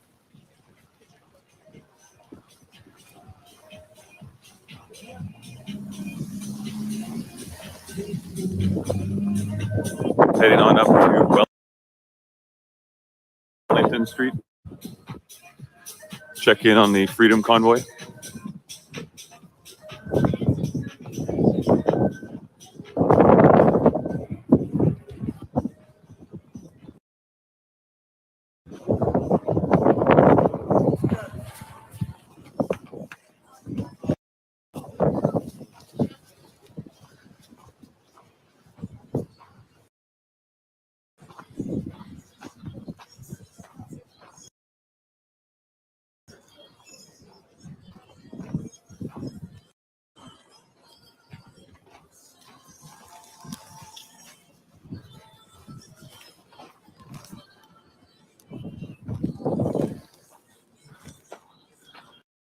Hello, UK.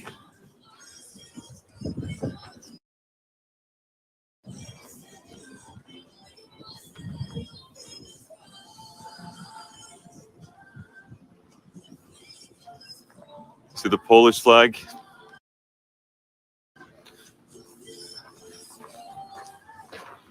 Hello, Poland.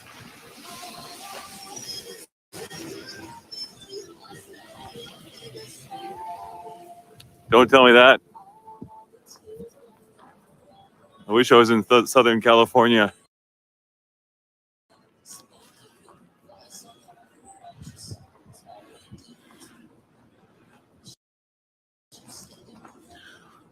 Norway. Again, thank you everyone for joining me on this afternoon's walk. We're heading through the Byward Market. Straight ahead, as promised, the United States Embassy here in Ottawa on Sussex Street.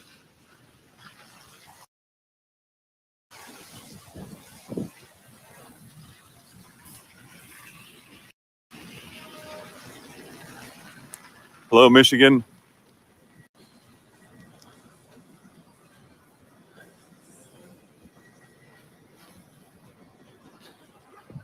Florida. Florida's always in the house.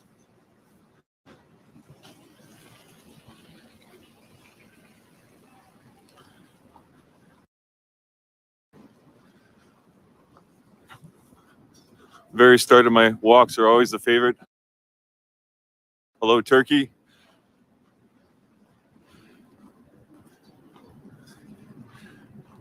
Chat's quieter and I get to read them all. Massachusetts. New Mexico, thank you so much for joining.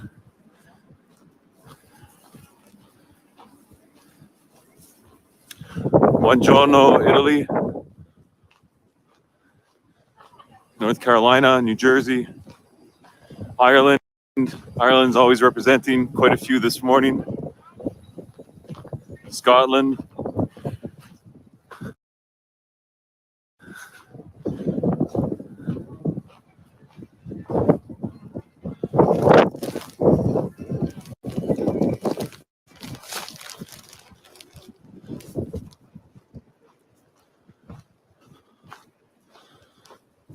Connecticut,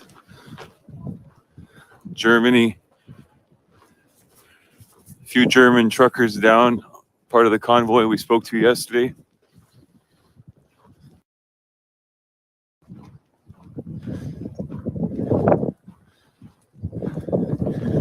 Texas, Las Vegas. Wow. Boulder, Colorado. Thank you everyone for joining me. It's really great having you along for these walks. Glad to bring you along for those that can't make it down here, don't live close to here, want to see for themselves.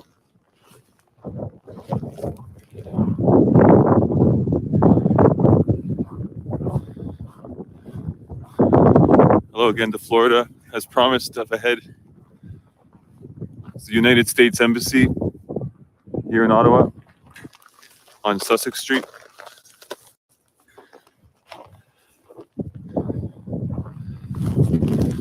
So many of you watching from the United States. I always like to start and end here at this beautiful building.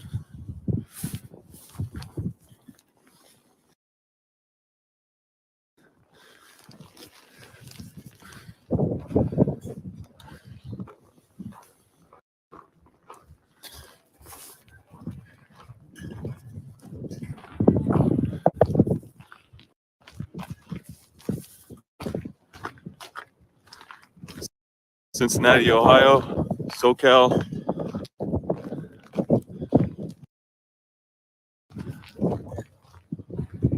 Home to the Super Bowl.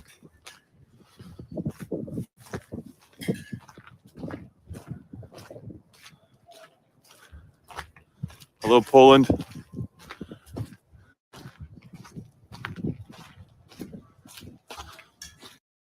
I want to thank everybody for subscribing. It means a lot. I can't believe we're... Last I checked. Last I checked, over 18,000 subscribers. That's all because of you. Thank you very much.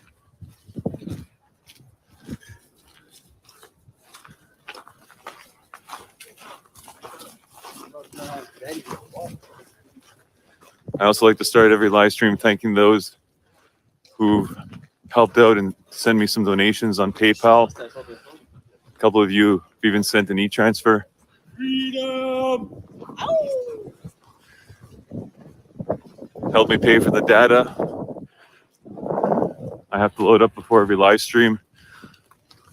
It really helps. Not necessary, but greatly appreciated. So thank you for that.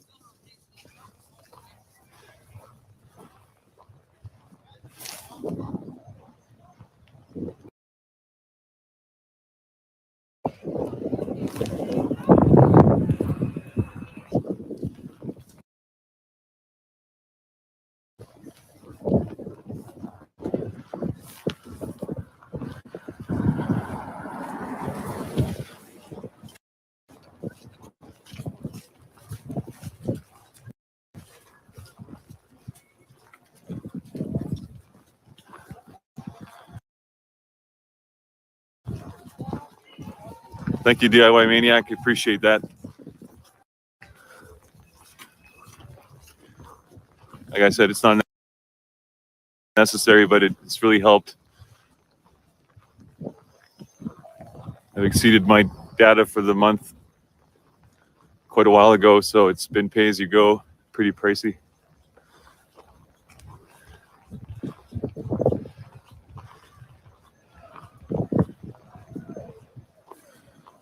For those of you just tuning in, we're on Sussex, headed to the intersection of Rideau Street at Wellington, the start of the convoy. This morning, we started here at 6 a.m. There wasn't any snow in the streets. Streets were wet. And those who were with me, we were the only ones. Those who were with me virtually, we were the only ones here. Let's see how much busier it's gotten.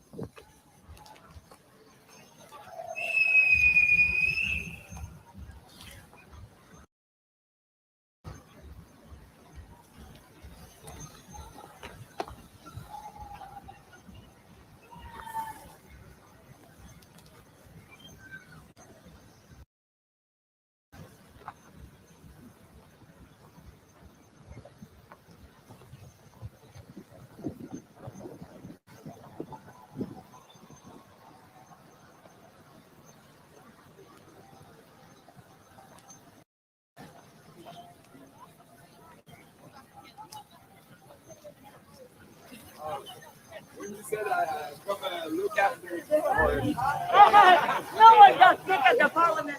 No one. No one. Exactly. Yeah. Freedom. Yeah, freedom. Freedom. Freedom. That's it.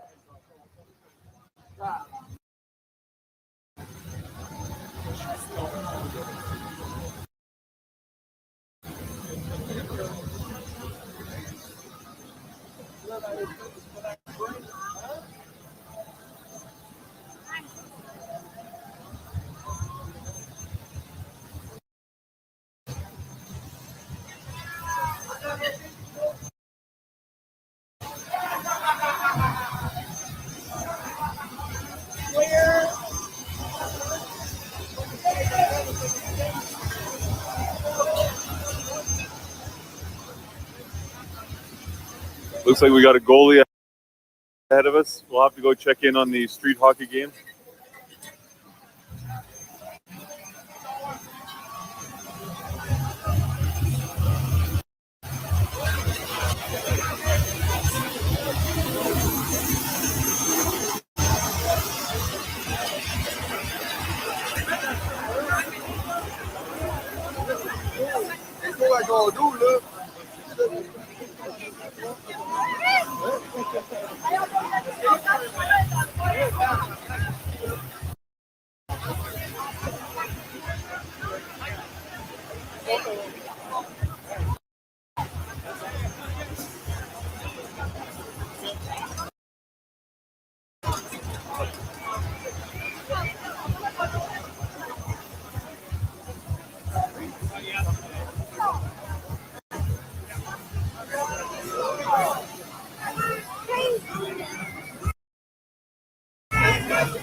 Yes.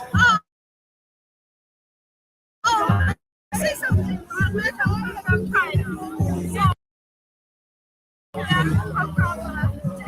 Speak really loud. Yeah, speak really loud. So we come from China. So we come from communist country. For freedom, we come to Canada. So we want here to be China. So guys, fight for freedom. Thank you for choosing me. Thank you.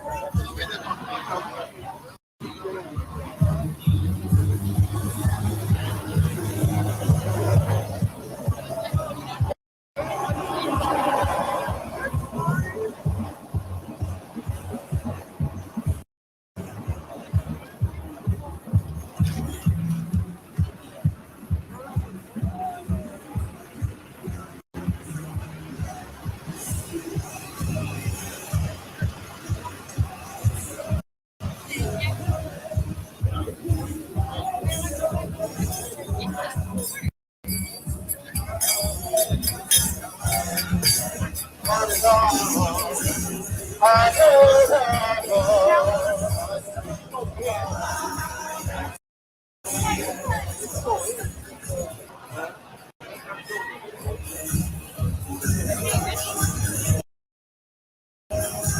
you.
For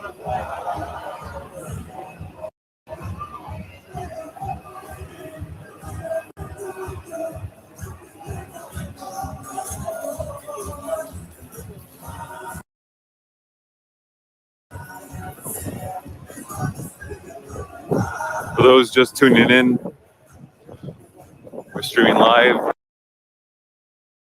downtown Ottawa, exactly at 3 p.m. in the afternoon. We're going to take a walk down Wellington Street.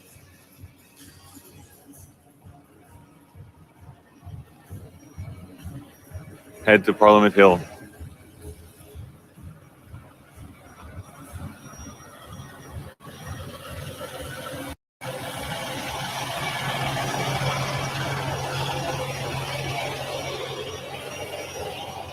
Like and subscribe.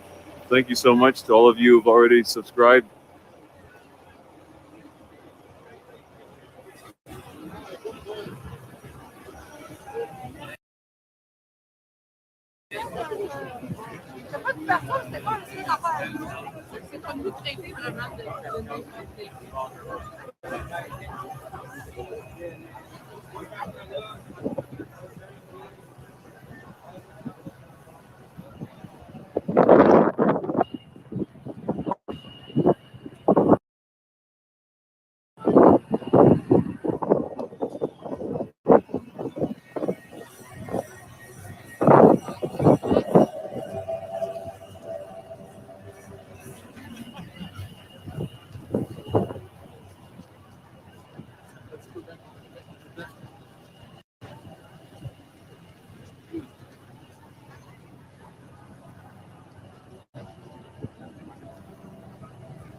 Poland in the house.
Come on in, get down on it.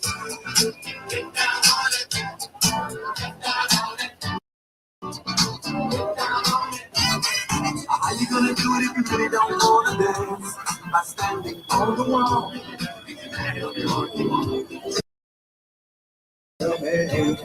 How you gonna do it if you really don't wanna dance? By standing on the wall.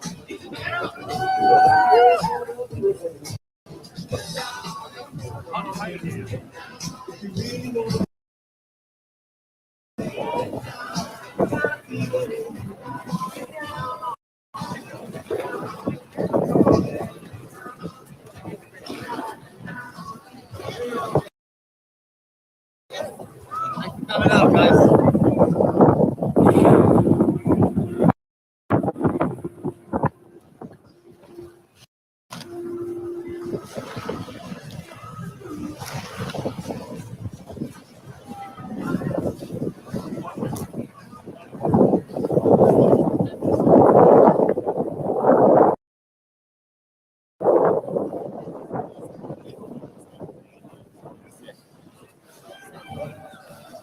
Love from New York.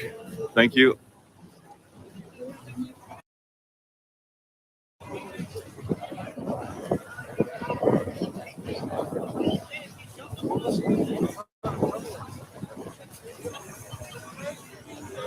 Love from Florida. Send us some of your weather up here, please.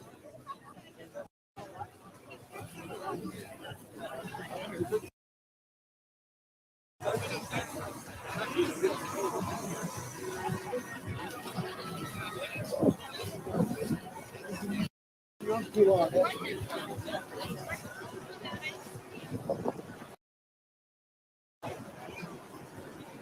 those of you just tuning in,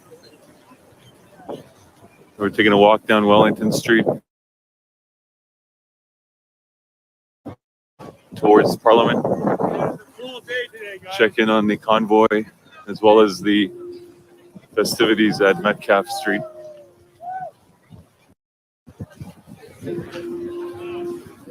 Thank you so much for all of you joining me on this walk.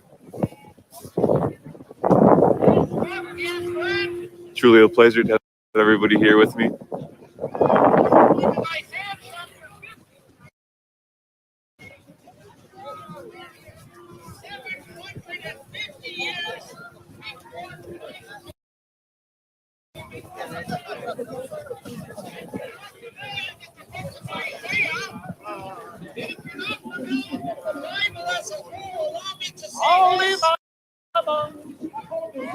Indiana, Kansas City, Texas, New Jersey in the house.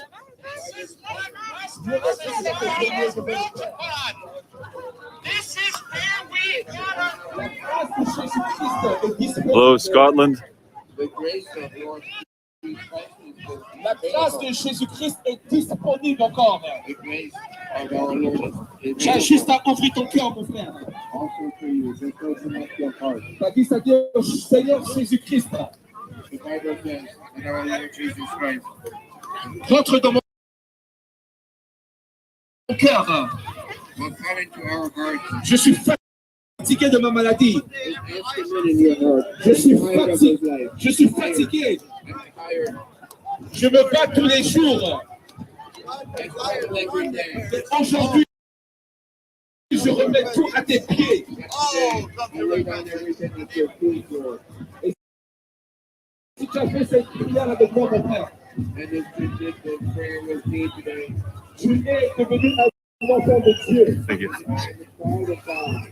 Tu es devenu quelqu'un de privilégié.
This is our war memorial cenotaph.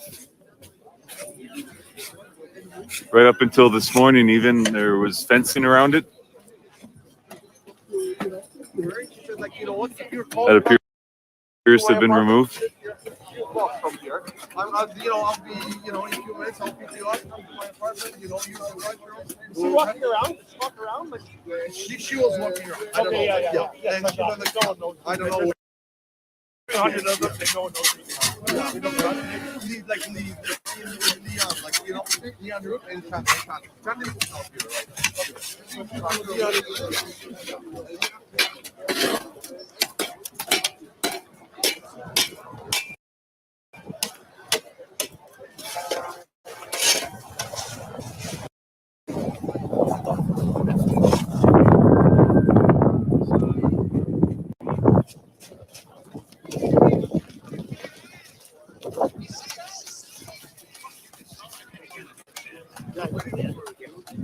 So,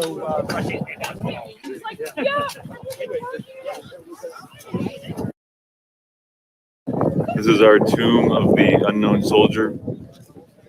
He represents all those in uniform who laid down their lives for our country.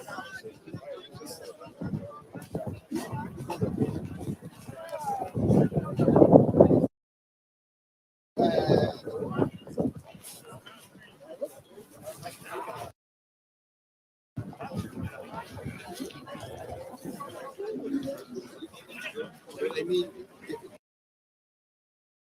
those cars. For those just tuning in, going for a walk down Wellington, checking on the convoy with a stop at Parliament Hill.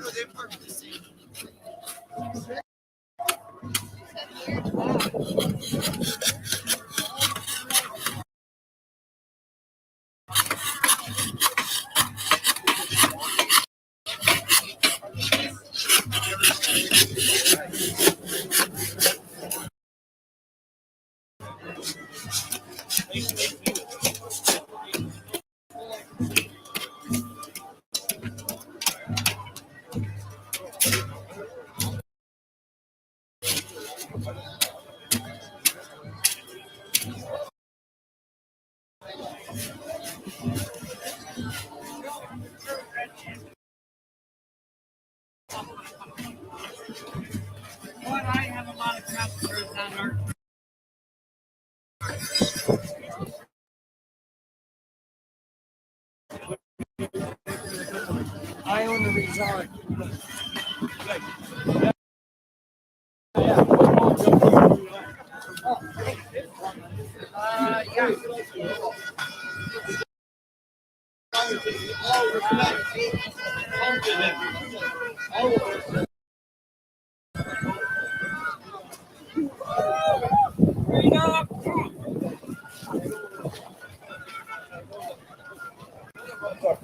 We all fall short of the glory of God. The weight of sin is death. But the gift of God is eternal life.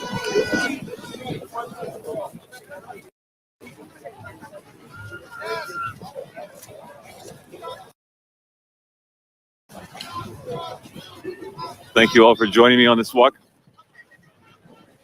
Like and subscribe. Thank you to all those who've already subscribed. Can't believe I was at 200 subscribers just a couple of days ago, and last update I got, we're already just past 18,000. So thank you for that. Absolutely incredible.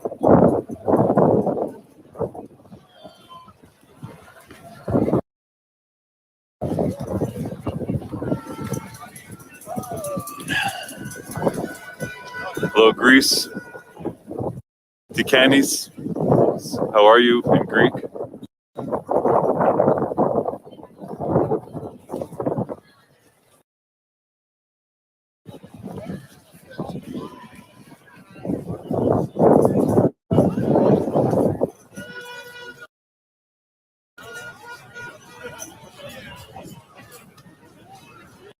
Hello, Poland.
And prosperity and illusionary government that display the way the people of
Which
takes the form of a criminal breach of trust. Misuse of power is when a public authority uses its power for purposes other than those which they were granted. Do you believe that a democratic government was elected to take away your rights and freedoms of its citizens? Have you asked yourself, what are the purposes of misuse of power that is currently at work?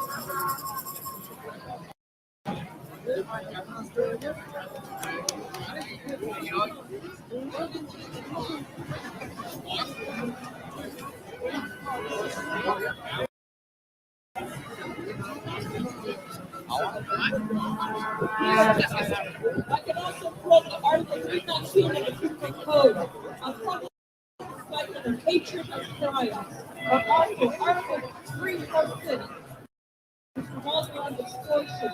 This is extortion and consent to the threat of abusing one's child and having this person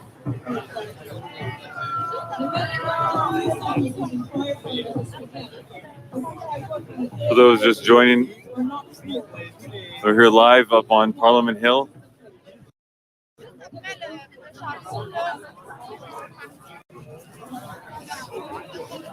It's 3:17 in the afternoon on Saturday. Do they sell those Christmas here? I want to have 5 people.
You want to go home?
We're all as passionate as I am, but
I am.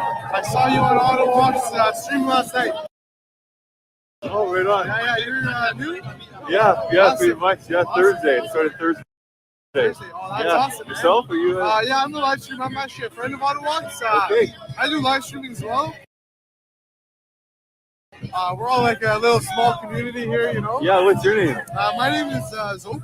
Oh, of course. You got the prank videos, right? Oh, yeah. You know me? I saw you a while back on Ottawa Walks, and so I checked out your channel. I subscribed and started watching. You got some good videos, man. You've been doing the night shifts, right? Yeah. Right. I watched you get home from doing all this midnight. I get some shawarma from Shawarma Palace. I sit down and I watch you. Oh, really? Yeah, right on, That's brother. awesome, man. Right on. Are you on a stream right now? I'm on a stream right now. Awesome. Yeah, I got the 4,000. Awesome. Hey, folks. So Here, my name. I'll let them see it. Say hi. COKE. Nice bumping into Mike Biker Canada. Live stream last night. So I do the live streams as well, folks. Sometimes in the night, also in the day as well, all around. We're all a small family and a small community of live streamers, guys. So feel free to subscribe to me, folks, to get notified when I do live streams. I try to do live streams in my and on walks is it on to provide coverage for everyone at the same time. So my username on YouTube is COKE, that's Zoke. Feel free to subscribe, folks. Thank you so much. Right on, brother. We'll see you out there, definitely. God bless you, man. Thank you.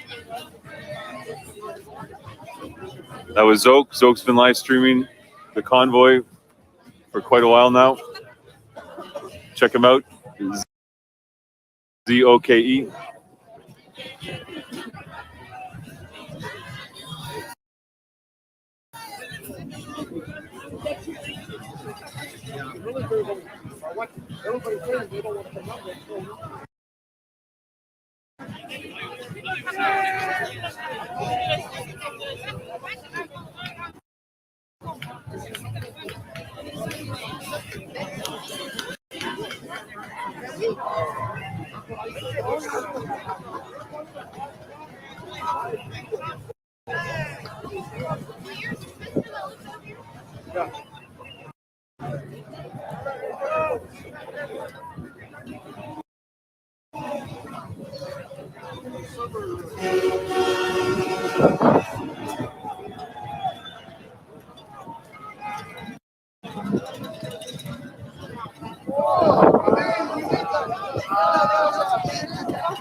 Those of you just tuning in, we're live, Parliament Hill.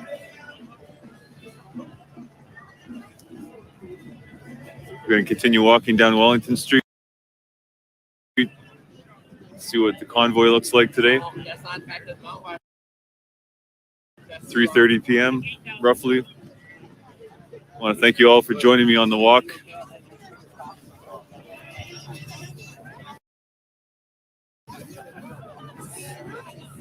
Like and subscribe. Thank you so much to everyone who's already subscribed.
Je sais baigner avec eux. C'est mon bec. C'est exactement ce que j'ai dans le dos.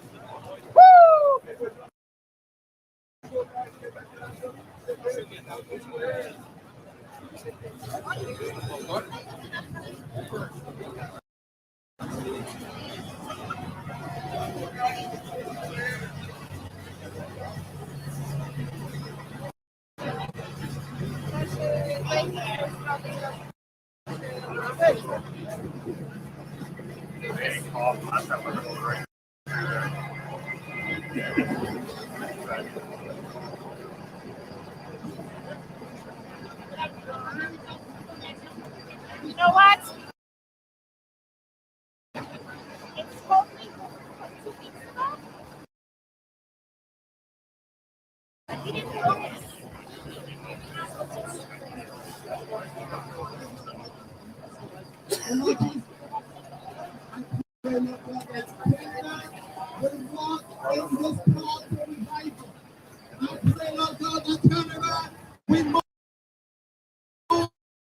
The Holy Ghost. I pray that Canada move. Lord Jesus, I pray blessing over our country. I pray peace over our country. I pray that we will walk in freedom. I pray that Canada shall be and will be saved. In Jesus' name, Lord, I pray for this young man over there. What's your name, sir? Huh? I love your name, sir. Titus. What's your name, sir?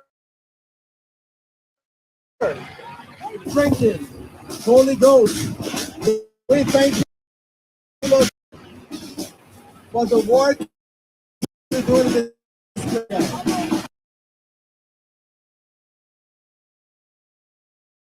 God is who you are. God is who you are.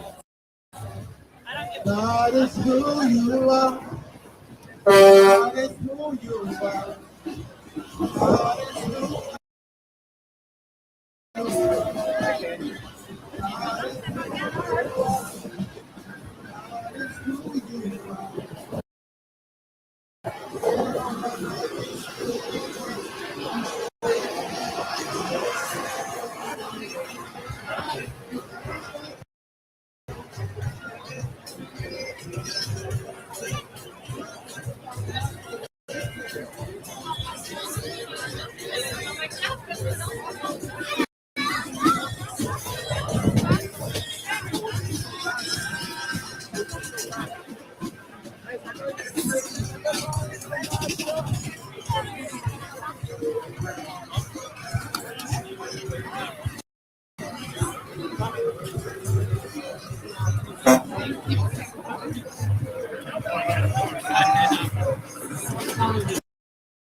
Thank you, truckers!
We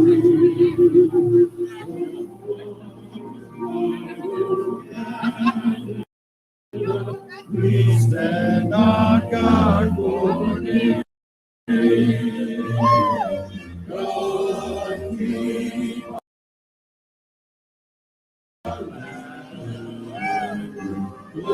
glorious and free.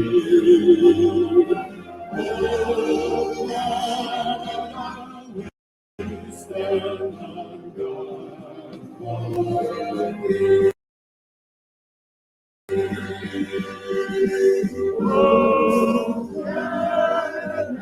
we stand on God.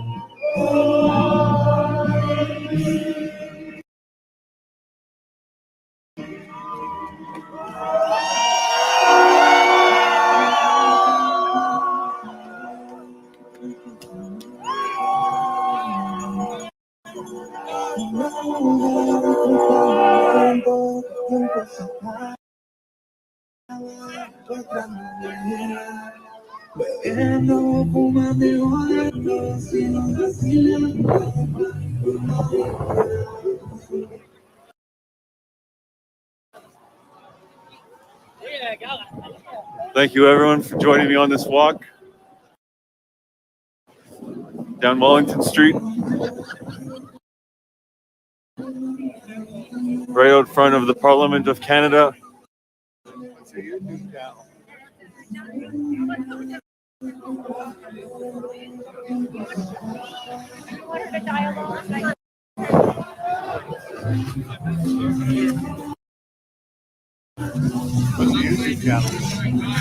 YouTube channel is Mike Biker Canada. Okay. Yeah. I'm Silverado 15. What's that? Silverado 15. Okay, cool. I'll check you out. Yeah. Yeah. Yeah. Yeah, you're doing the same. I don't hear live.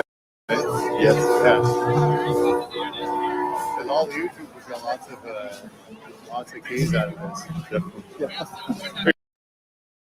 Seen a few go through the roof. Yeah, Ottawa's definitely, yeah. Good on, thanks, man. Have a great day. Yeah.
Merci, man.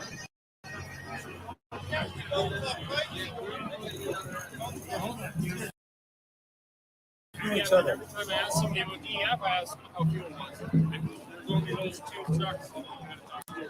And the one of them's in the Army.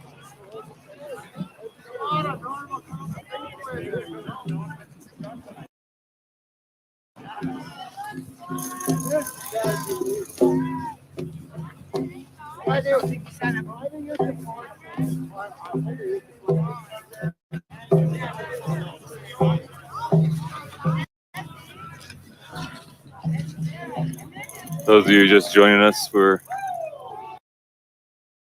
walking down Wellington Street. It's 3:45 p.m. Thank you so much for joining me on this walk.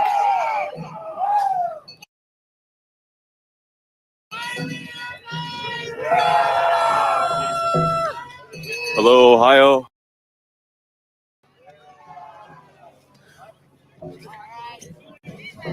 There's the goalie we saw when we first started this live stream down at Rideau in Sussex.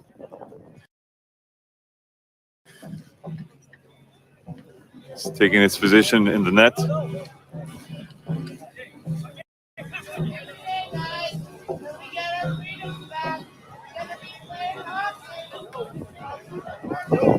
Thank you so much to everybody subscribing.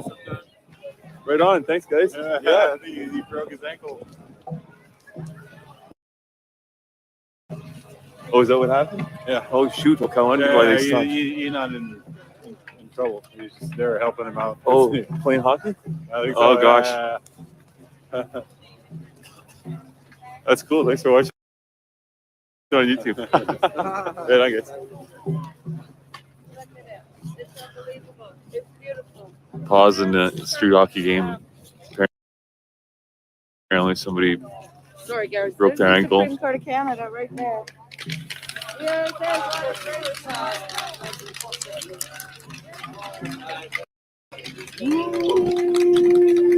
Traditional hockey fashion.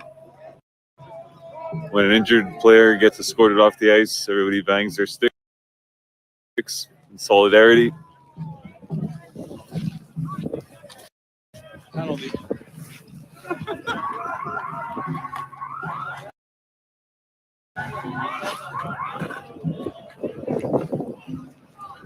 We'll go over, have a look at the Stanley Cup. Homemade Stanley Cup.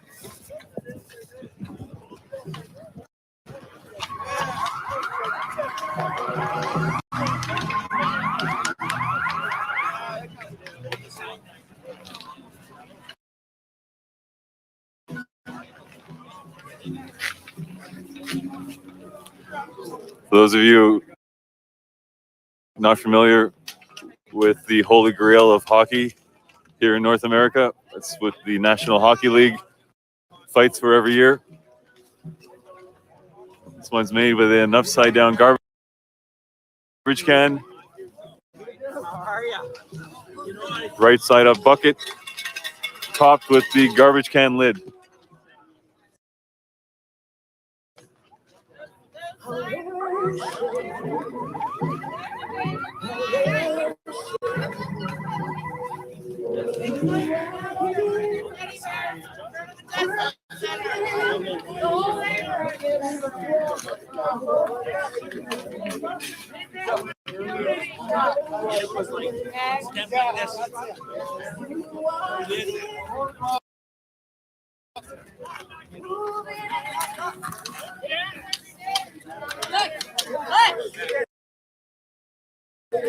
These guys from BC.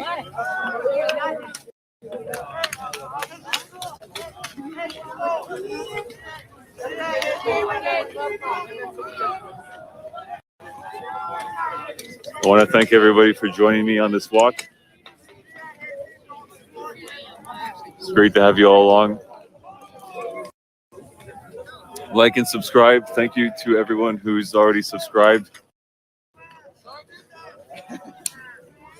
Truly grateful. It's all because of you. Went from 200 subscribers just 2 days ago.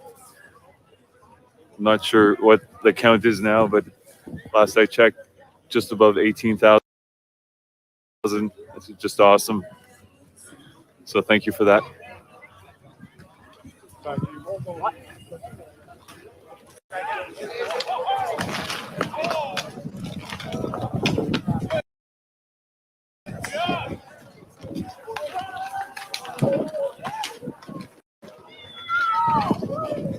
We're gonna finish our walk down Wellington.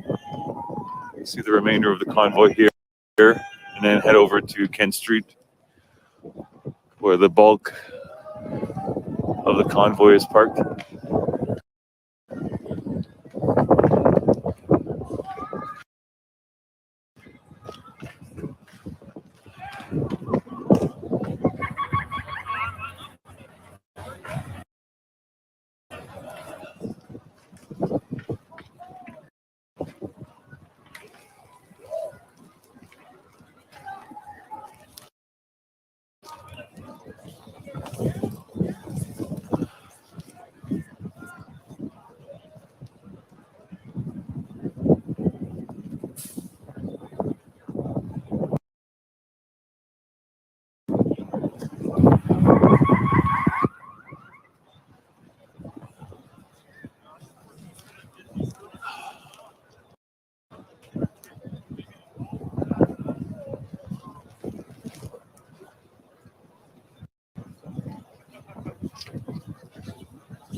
For those of you just joining, to everyone here, thank you so much for accompanying me on this walk. Just approaching 4 p.m. live downtown Ottawa. Day 16 of the Freedom Convoy.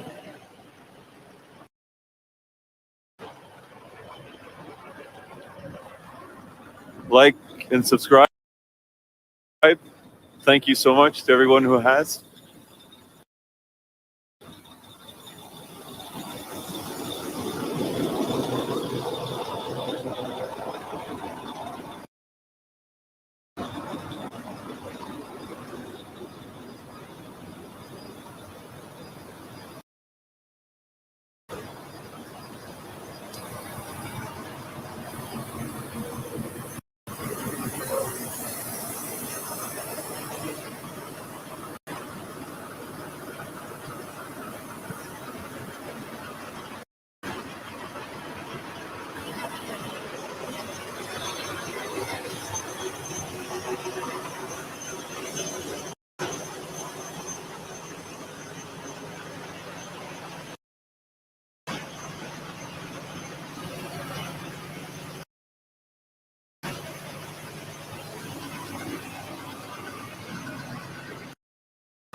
This is one cool ride, that's for sure.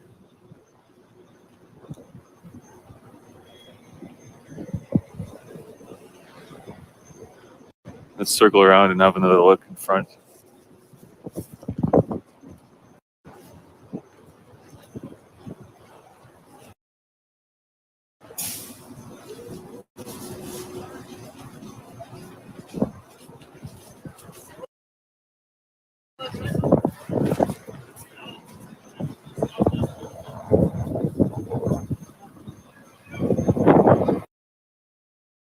Dude, these things can drive for like a ridiculous amount of distance. Really? Oh yeah. When they're all completely fueled, those things can go like thousands of miles. Oh yeah. I just saw.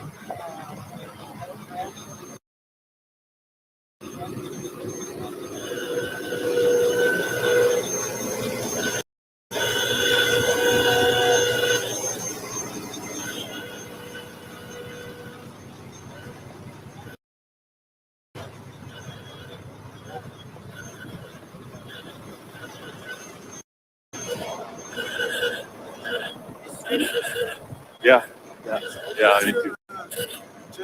Mike, Biker Canada. Yeah, cool. Thanks, mate. It's a cool vehicle. Yeah. Dude, that thing is so cool. I've seen it on YouTube a few times doing all crazy stuff. Yeah. Floats on water and just drives over everything. Dude, I can't believe how chill everything is here. Right? Look at this people chilling out everywhere. It's a great vibe. It is. All right, have fun, man. Thanks.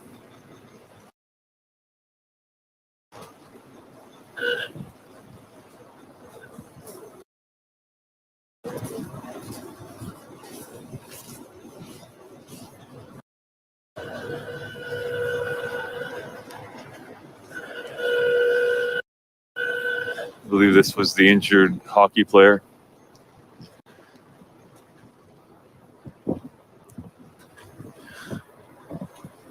Injured his ankle.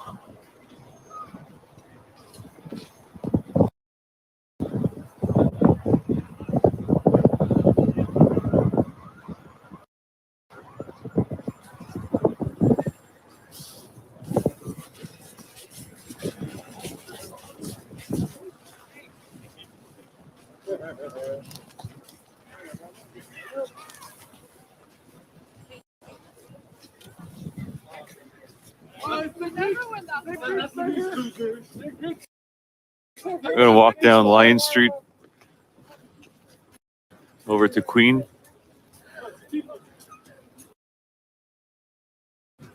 Show you guys the group of tractor trailers gridlocking the intersection up ahead.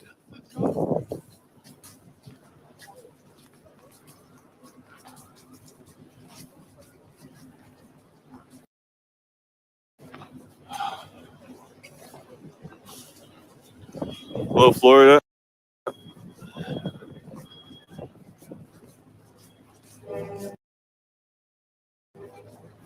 California.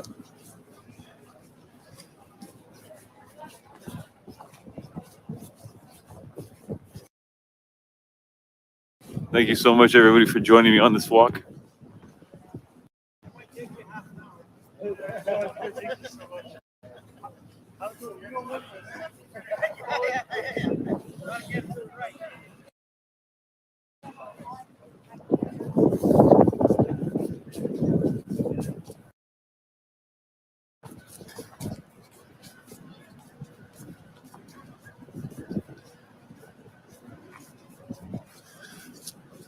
Michigan.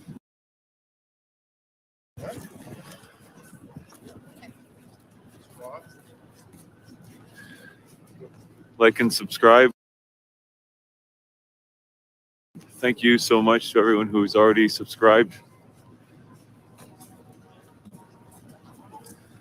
You guys are awesome.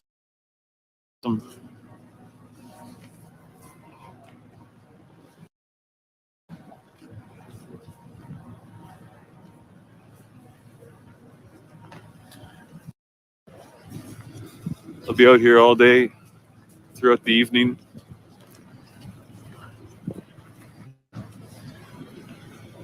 Probably have to head back to the car and get warmer clothes.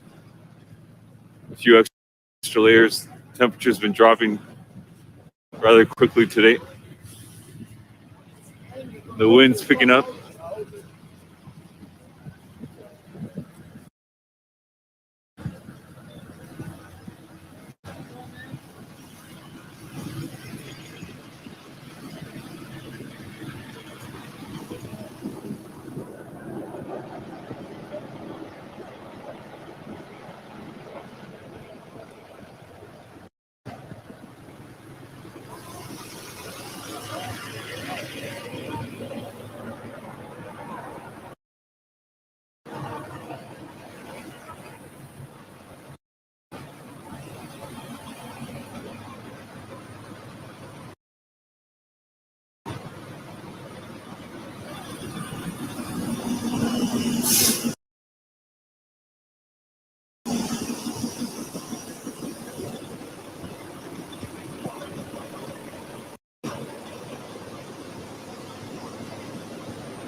Set up sort of shit. I was like, fuck that. You need me to get your truck out of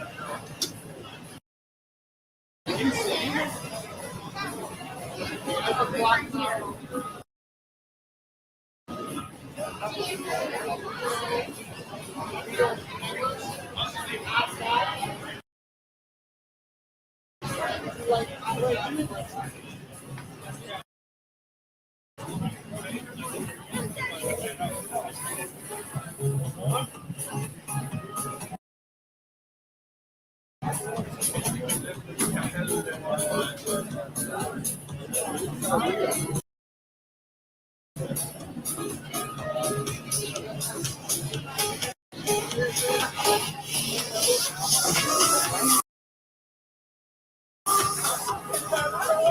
It's the grub line. Everybody lining up for their chow.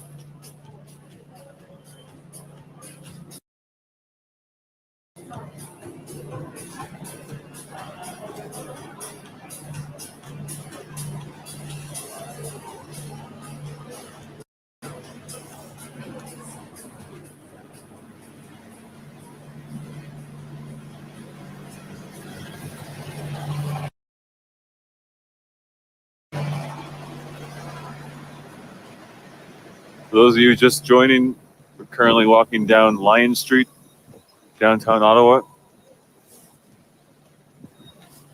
4:05 p.m. in the afternoon. Thank you all for joining.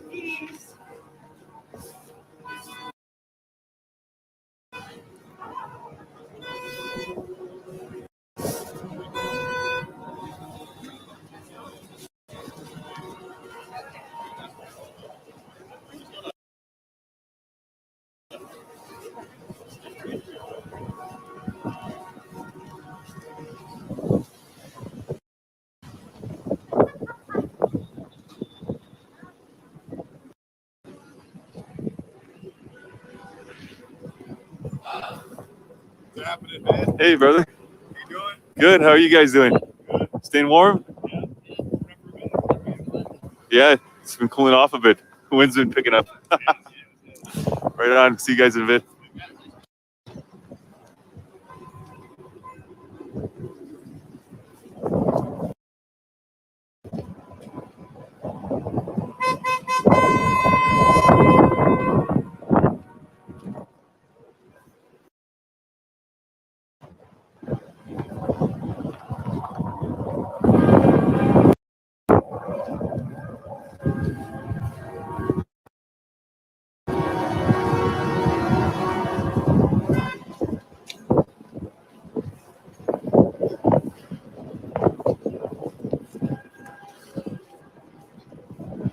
Currently walking down Albert Street, downtown Ottawa, heading over to Kent, where the bulk of the convoy is parked.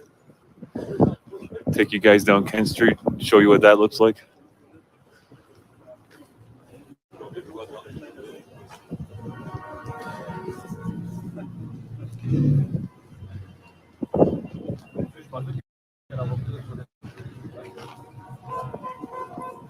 I want to thank everybody who's subscribed. You guys are awesome. Can't believe how high the subscriber number has climbed. It's unbelievable.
Just curious what the subscriber number is now, if anybody wants to update me in the chat.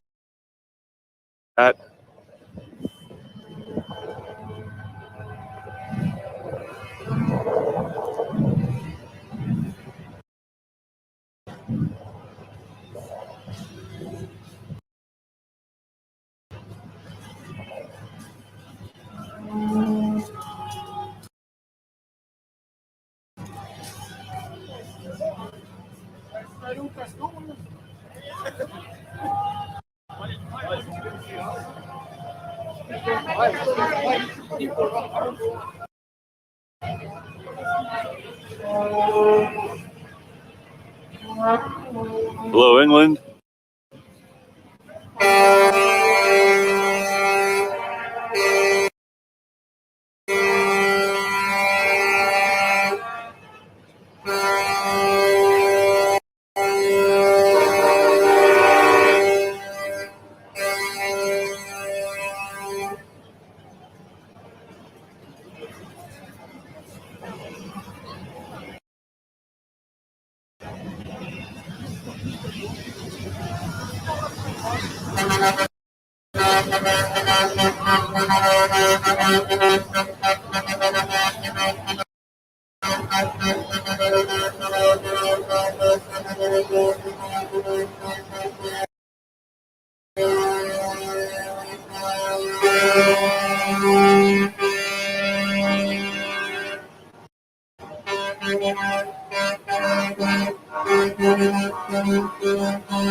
Where's the 10 junction? I know, eh?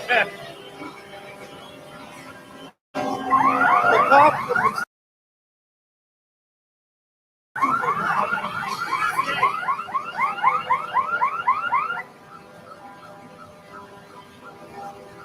Hey, ice cream. Sorry. Sorry about that. Technical difficulty with the gimbal. For those of you just tuning in, we're walking down Kent Street.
Again, thank you for joining me on this walk.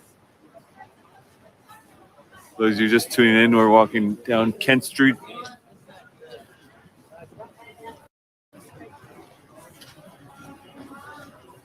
Live, day 16 of the Freedom Convoy here in Ottawa, Canada, our nation's capital.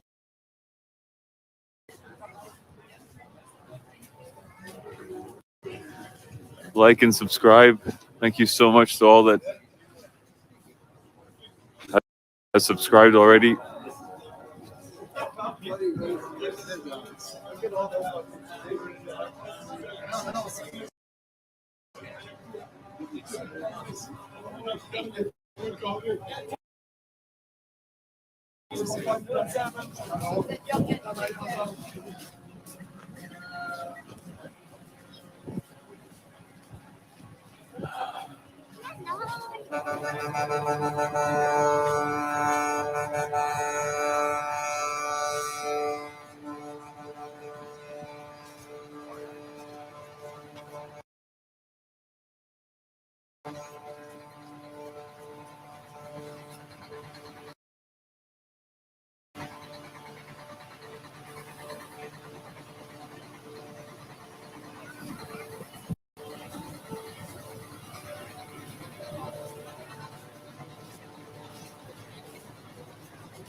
Hello, Rhode Island.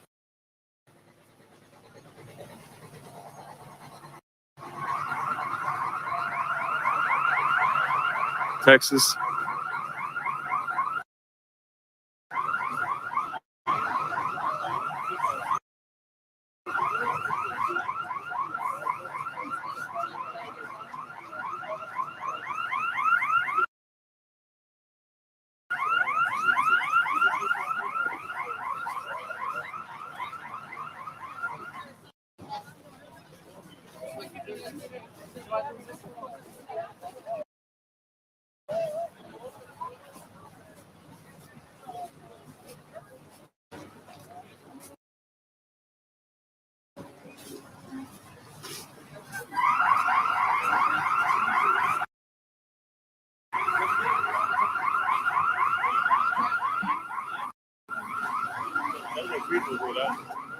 Go up the next week.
Right on.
We're currently walking down Kent Street, downtown Ottawa.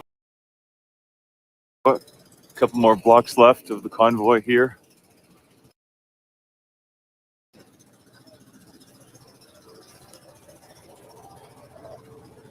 The sun is out, but it's getting colder. I just saw in the chat somebody posted minus 35 tonight. I'll have to confirm that. Maybe go get some warmer clothes. Get back out here, and hopefully you all can join me later this evening.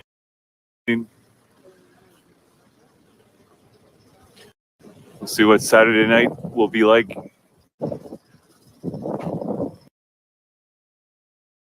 Night number 16 of the Freedom Convoy here in Ottawa, Canada, our nation's capital.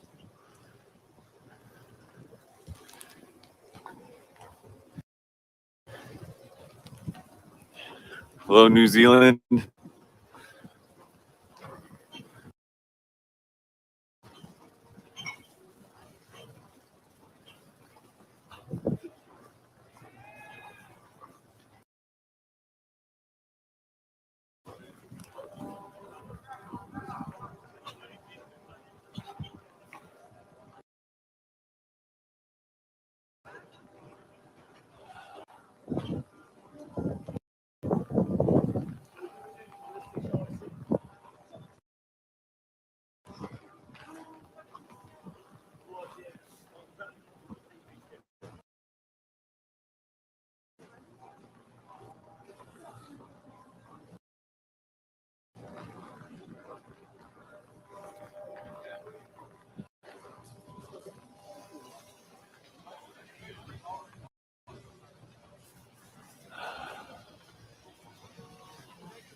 Currently at the intersection of Kent at Somerset Street, downtown Ottawa, the end of the line for the Kent Street convoy.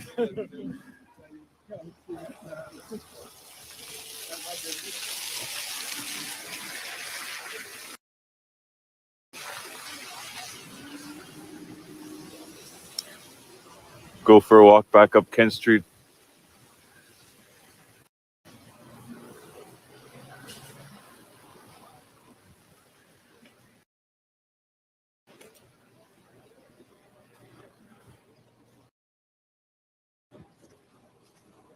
Take you guys over to Metcalfe Street next, show you what the convoy looks like there.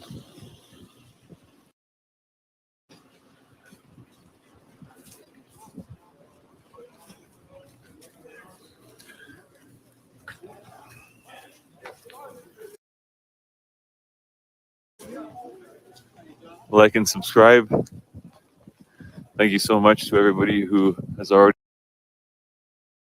subscribed.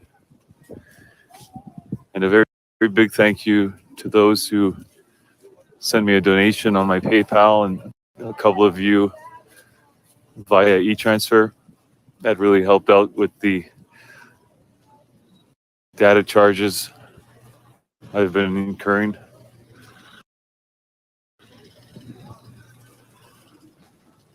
Not necessary, but very much appreciated. So thank you for that. Everyone who's been writing me on social media, last couple of days have been pretty much boots on the ground, but I guarantee I'll make sure to read them all and reply to every single one of you. I appreciate the love. I'll definitely send the love right back.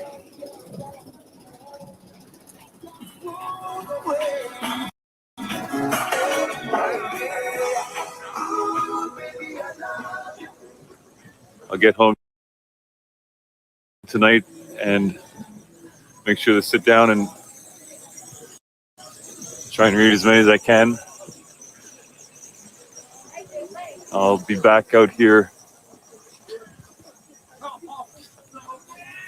tonight, but definitely again early tomorrow morning.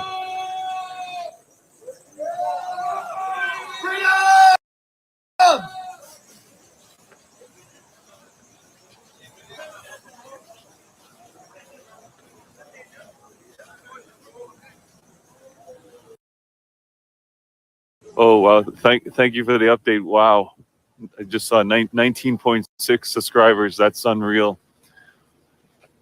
Holy jeez, that's almost 20,000 subscribers. It's all because of you. Thank you so much. You guys are awesome.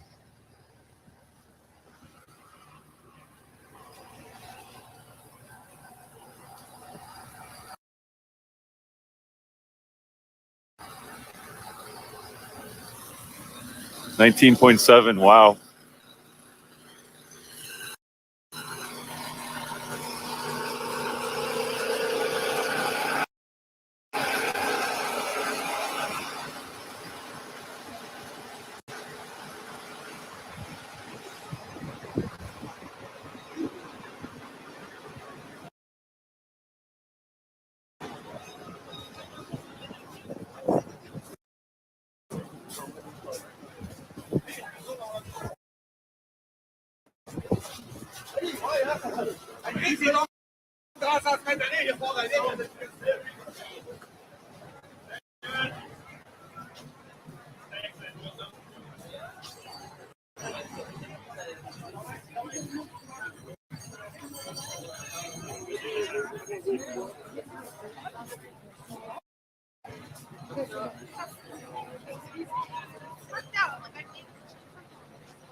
Show you guys the flatbed trailer here loaded with supplies.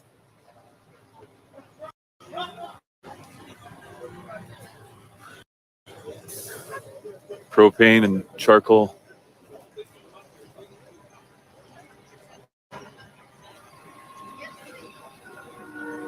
A few cords of wood.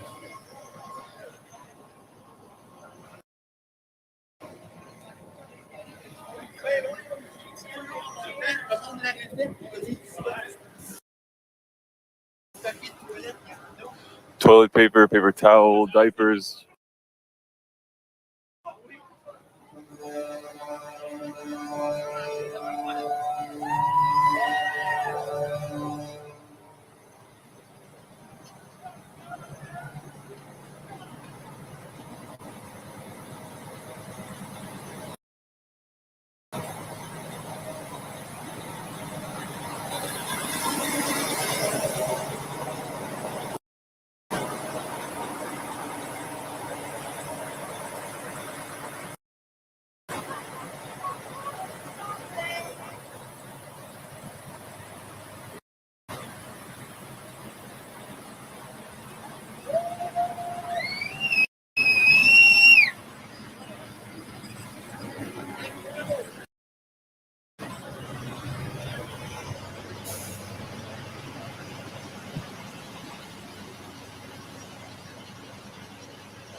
But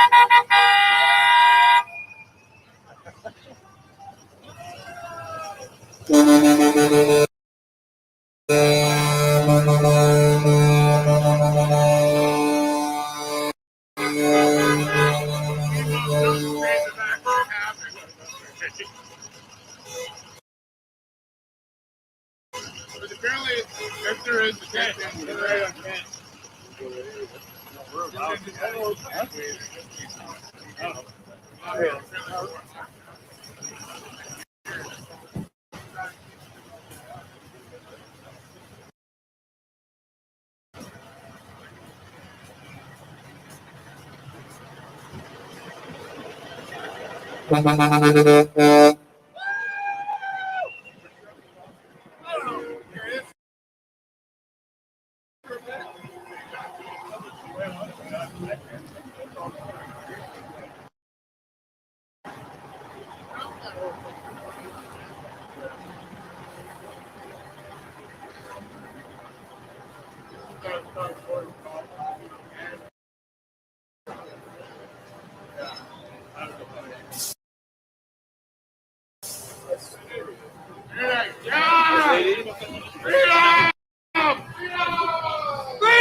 Yeah.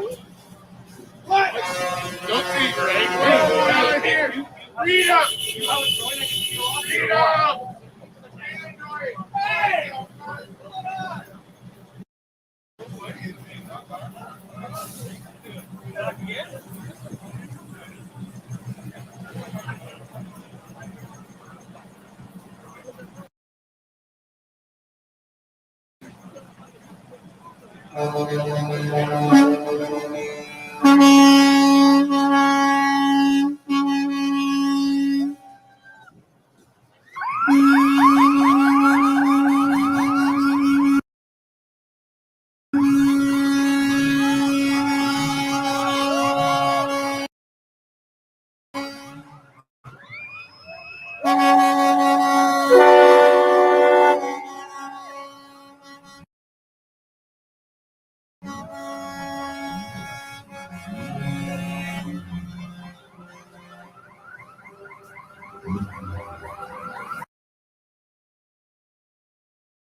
Yeah.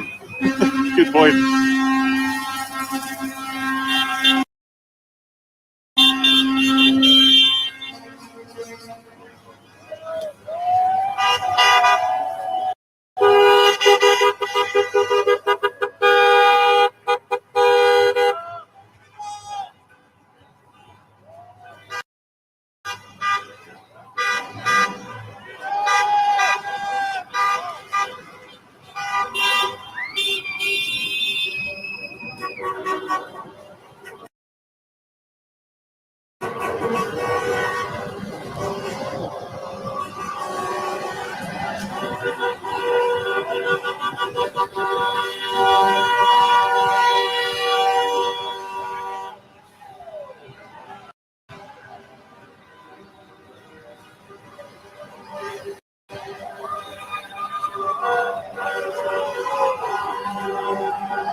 Thank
you.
I don't know.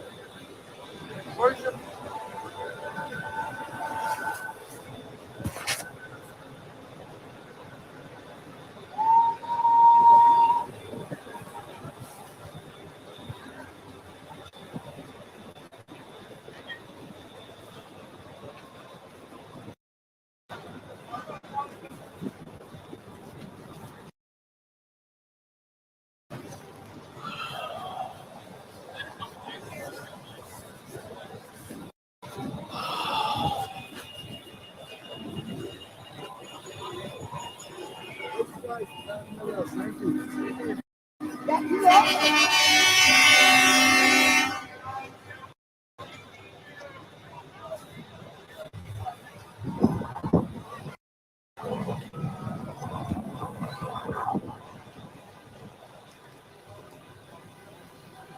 Thank you, everyone, for joining me on this walk.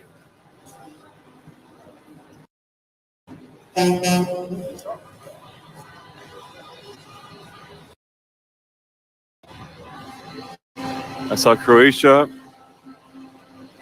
Norway in the house.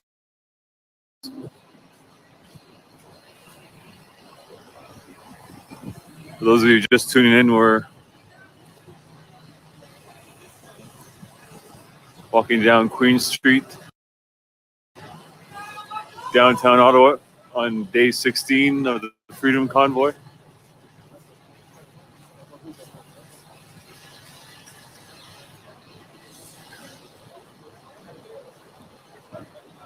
Like and subscribe. Thank you so much for all of you who have subscribed. You guys are awesome. Truly appreciate it.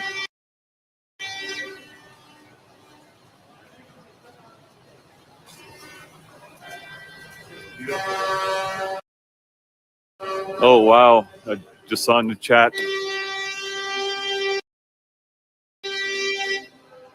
20,000. Holy jeez. Holy jeez. That's all because of you. Thank you, guys.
Currently walking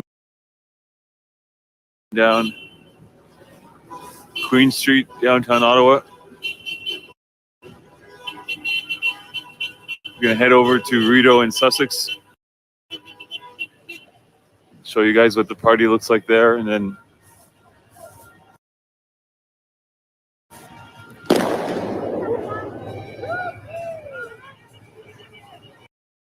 I'm gonna head back to my car and put some warmer layers on and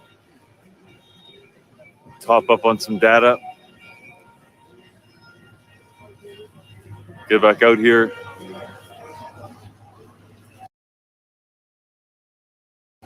Hopefully you can join me again this evening. See what Saturday night looks like. Night number 16 of the Freedom Convoy.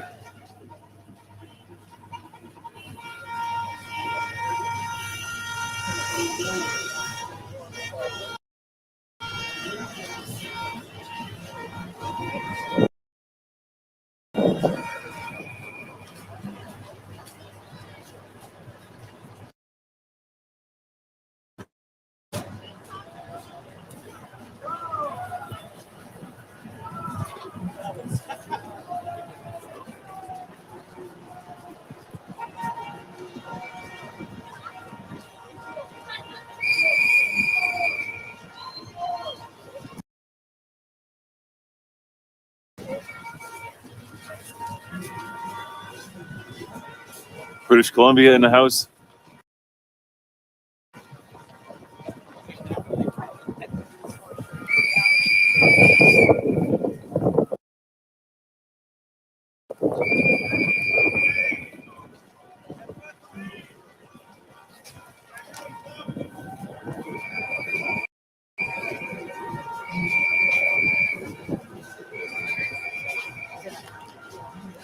Bulgaria in the house.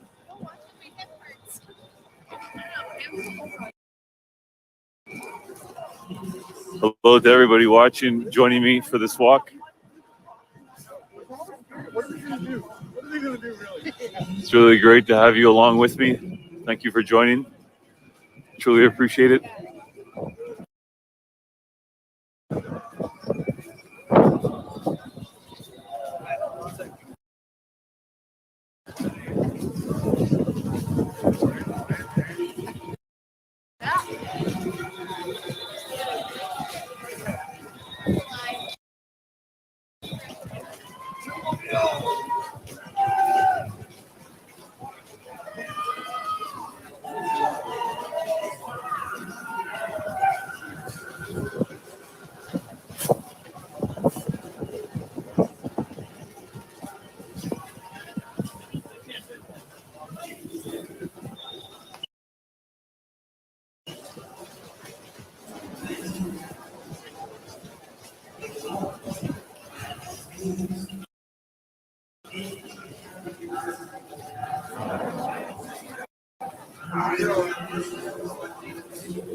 We're gonna head down.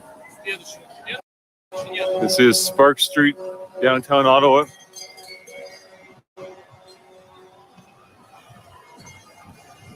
It's closed off to vehicles.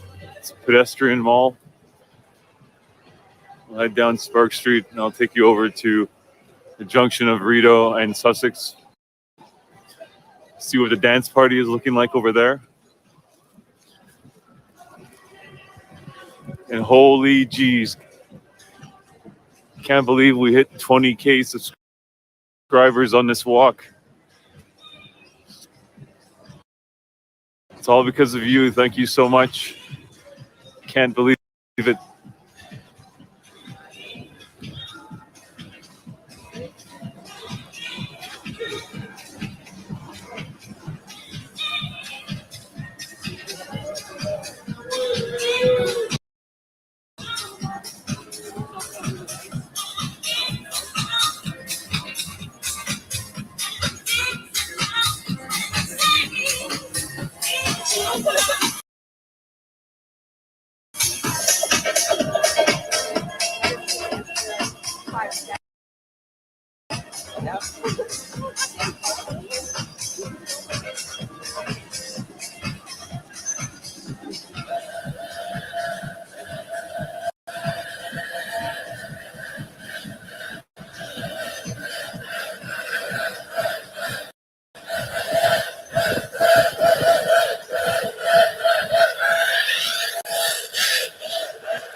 For those of you who were along on the walk earlier at the street hockey game, we were looking at the makeshift Stanley Cup.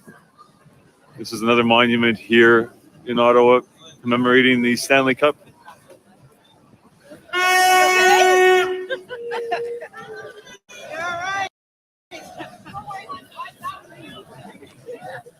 You were very graceful. This is the top portion of the Stanley Cup.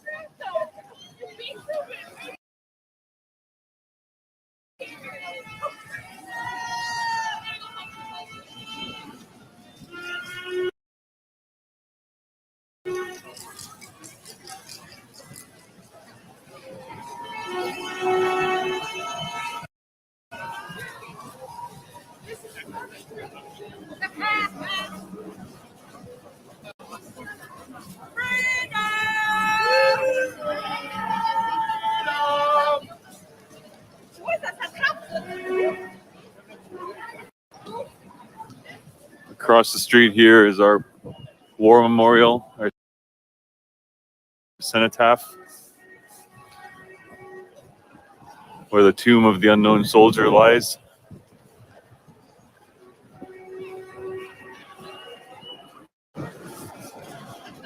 Cut across here, and I'll take you over to Rideau in Sussex. Check in on the dance party. I'll show you what that looks like. And then, guys, I think I'm going to go and grab some warmer layers, give my cellular provider a call, and top up on some data. I think I'm coming to an end here. I want to truly thank those of you yesterday, and I'm not sure about today, if any sent PayPal transfers and a couple of e-transfers, donations to help out with the data. It's not necessary at all, but so greatly appreciated. So thank you for that. I maxed out my plan quite a while ago, and right now it's pay as you go, which adds up pretty quickly. But it's worth it. I'm so happy to have everybody here on the walks with me. Those who can't make it down here or don't live close to here but want to see for themselves what the Freedom Convoy looks like in Ottawa, Canada. That's right.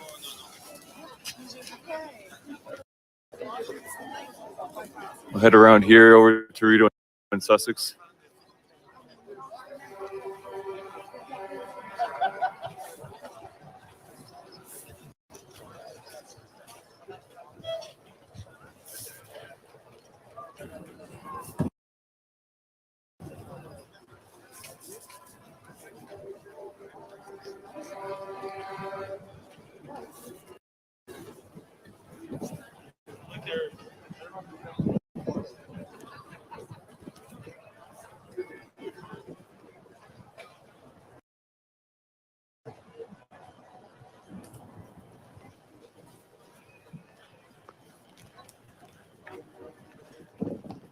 Thank you. Thanks for the sub. 2 days ago, guys, Thursday, I started streaming down here with 200 subscribers. So little that YouTube was capping the amount of people who were able to stream.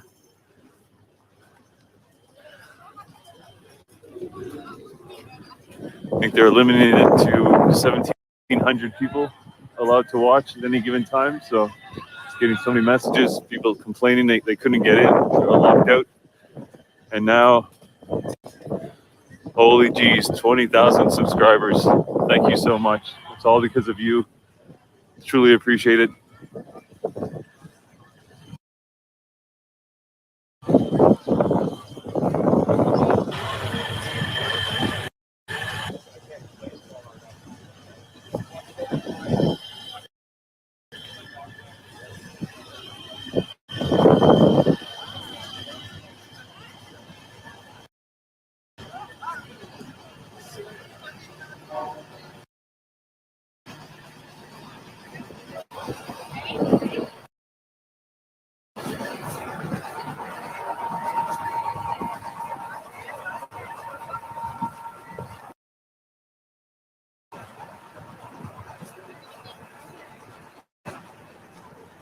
British Columbia in the house.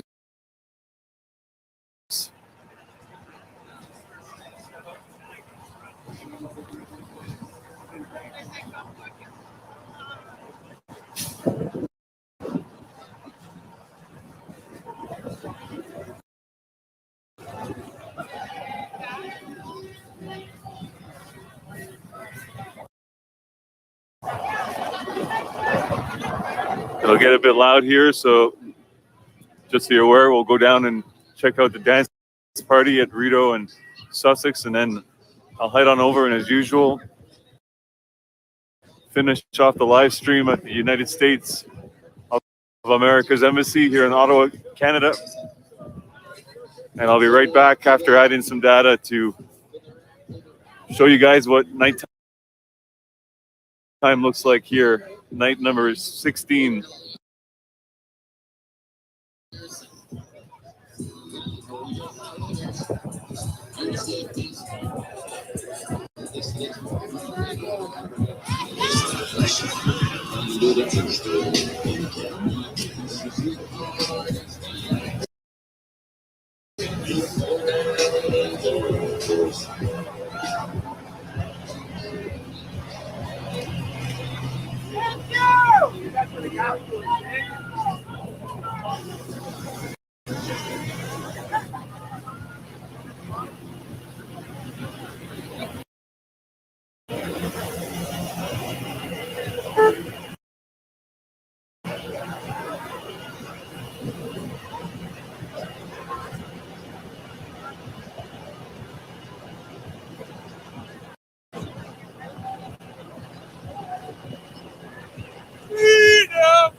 Yeah.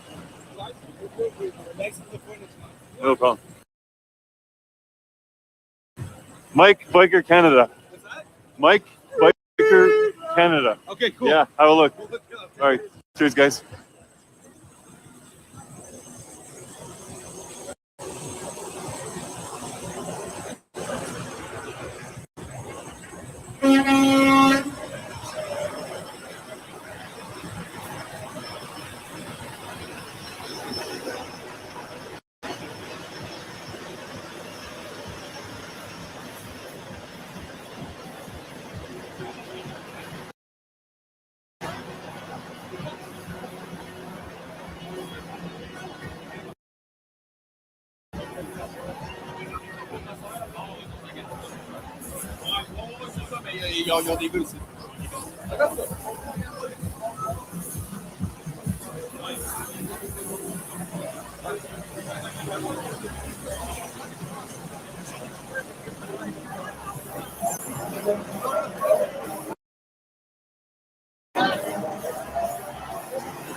No, you're good.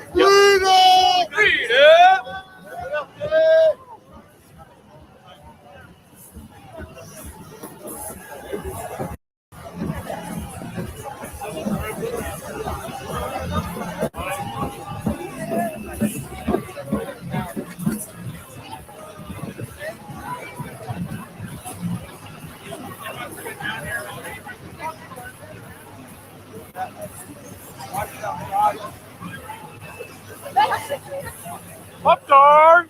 Popcorn!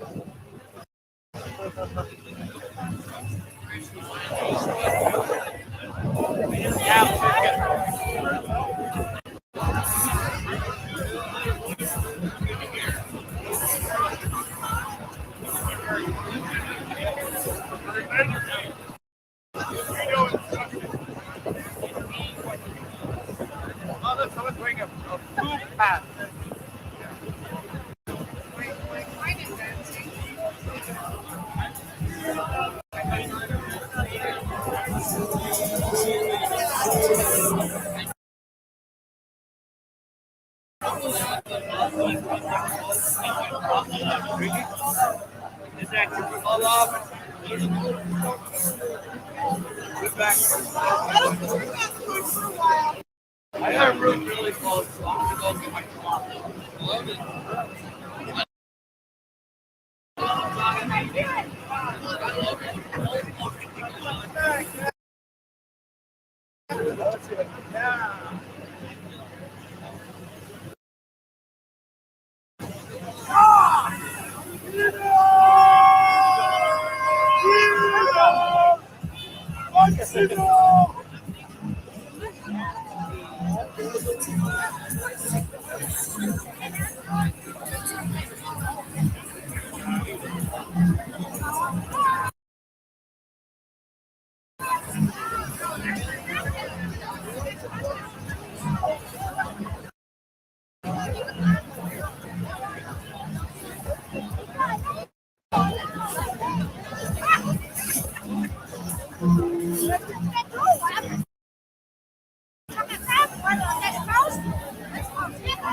They probably will. Hopefully, I hope they will. I hope they will use it. But if they just don't use mandates, they won't be able to comply. That's not done yet. Oh, they lived on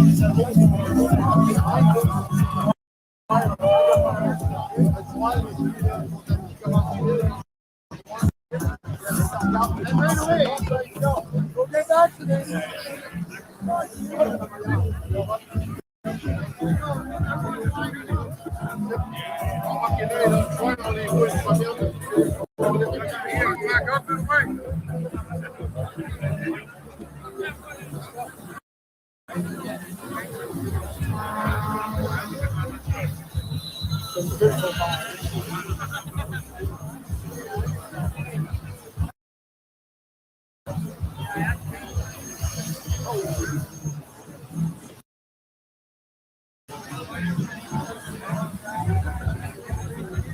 Sorry.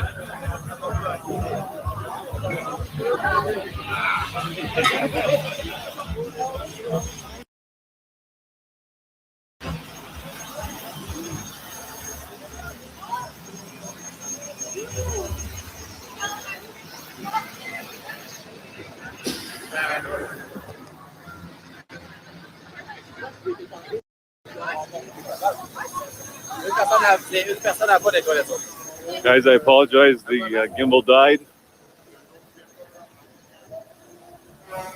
Hope I didn't make anybody dizzy there.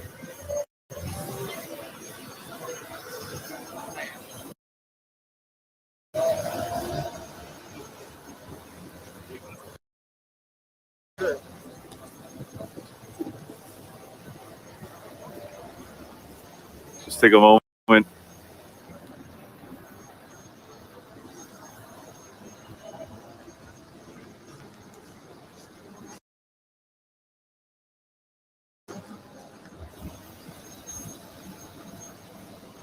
Sorry about that. It's all right. I'll just handhold it the rest of the way as promised. Walk down to Sussex. Finish off at the U.S. Embassy. Everyone, thank you so much for joining me on this walk. I'll be back out shortly. Show you what it's like after dark. Saturday night, night number 16, Freedom Convoy here in Ottawa, Ontario, Canada, our nation's capital. And holy geez, 20,000 subscribers on this walk. I can't thank you enough. To everyone.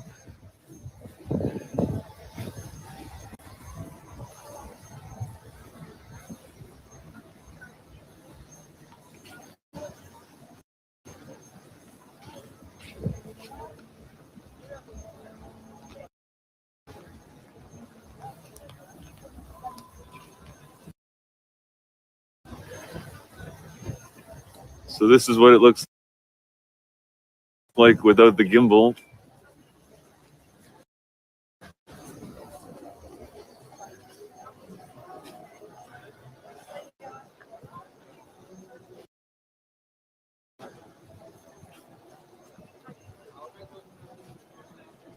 Again, thank you all for the likes and the subs and those who sent me a donation. I'll be taking those right now and getting a hold of my cellular provider, getting some more data, a few more layers of warm clothing.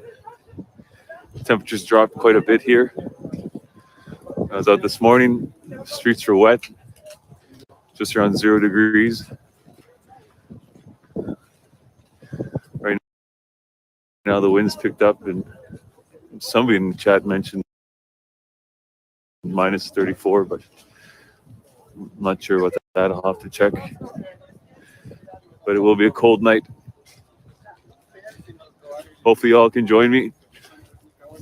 Come along for our walk tonight. I'll show you what it's like. Saturday night, downtown Ottawa, during the Freedom Convoy.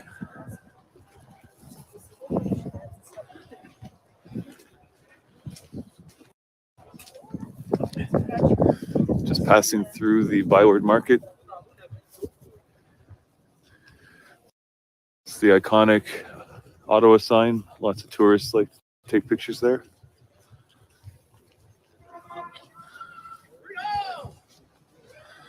And up ahead on the left, you guessed it, it's our usual meeting spot. We like to start and end our live streams here at the United States of America's Embassy here on Sussex Street.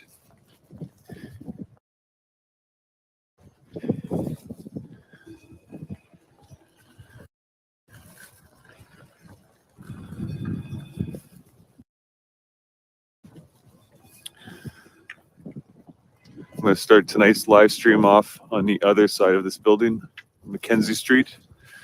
We'll take Mackenzie Street down to the convoy. I'll show you what the other side of this building looks like. It's completely different than this side. It's all glass. I think you'll like it.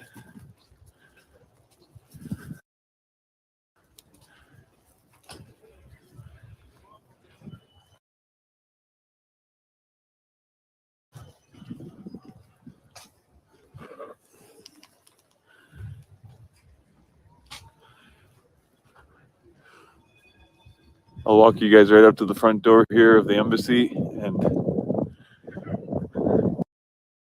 we'll end the live stream there.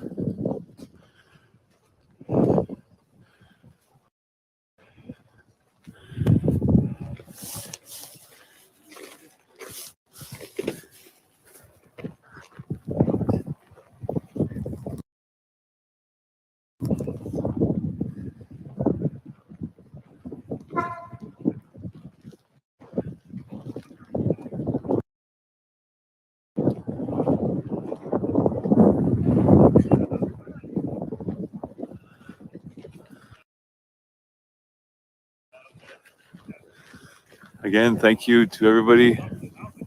Really appreciate you joining me on this walk. And again, geez, 20,000 subscribers. Thank you again for that. That's just awesome. You guys rock.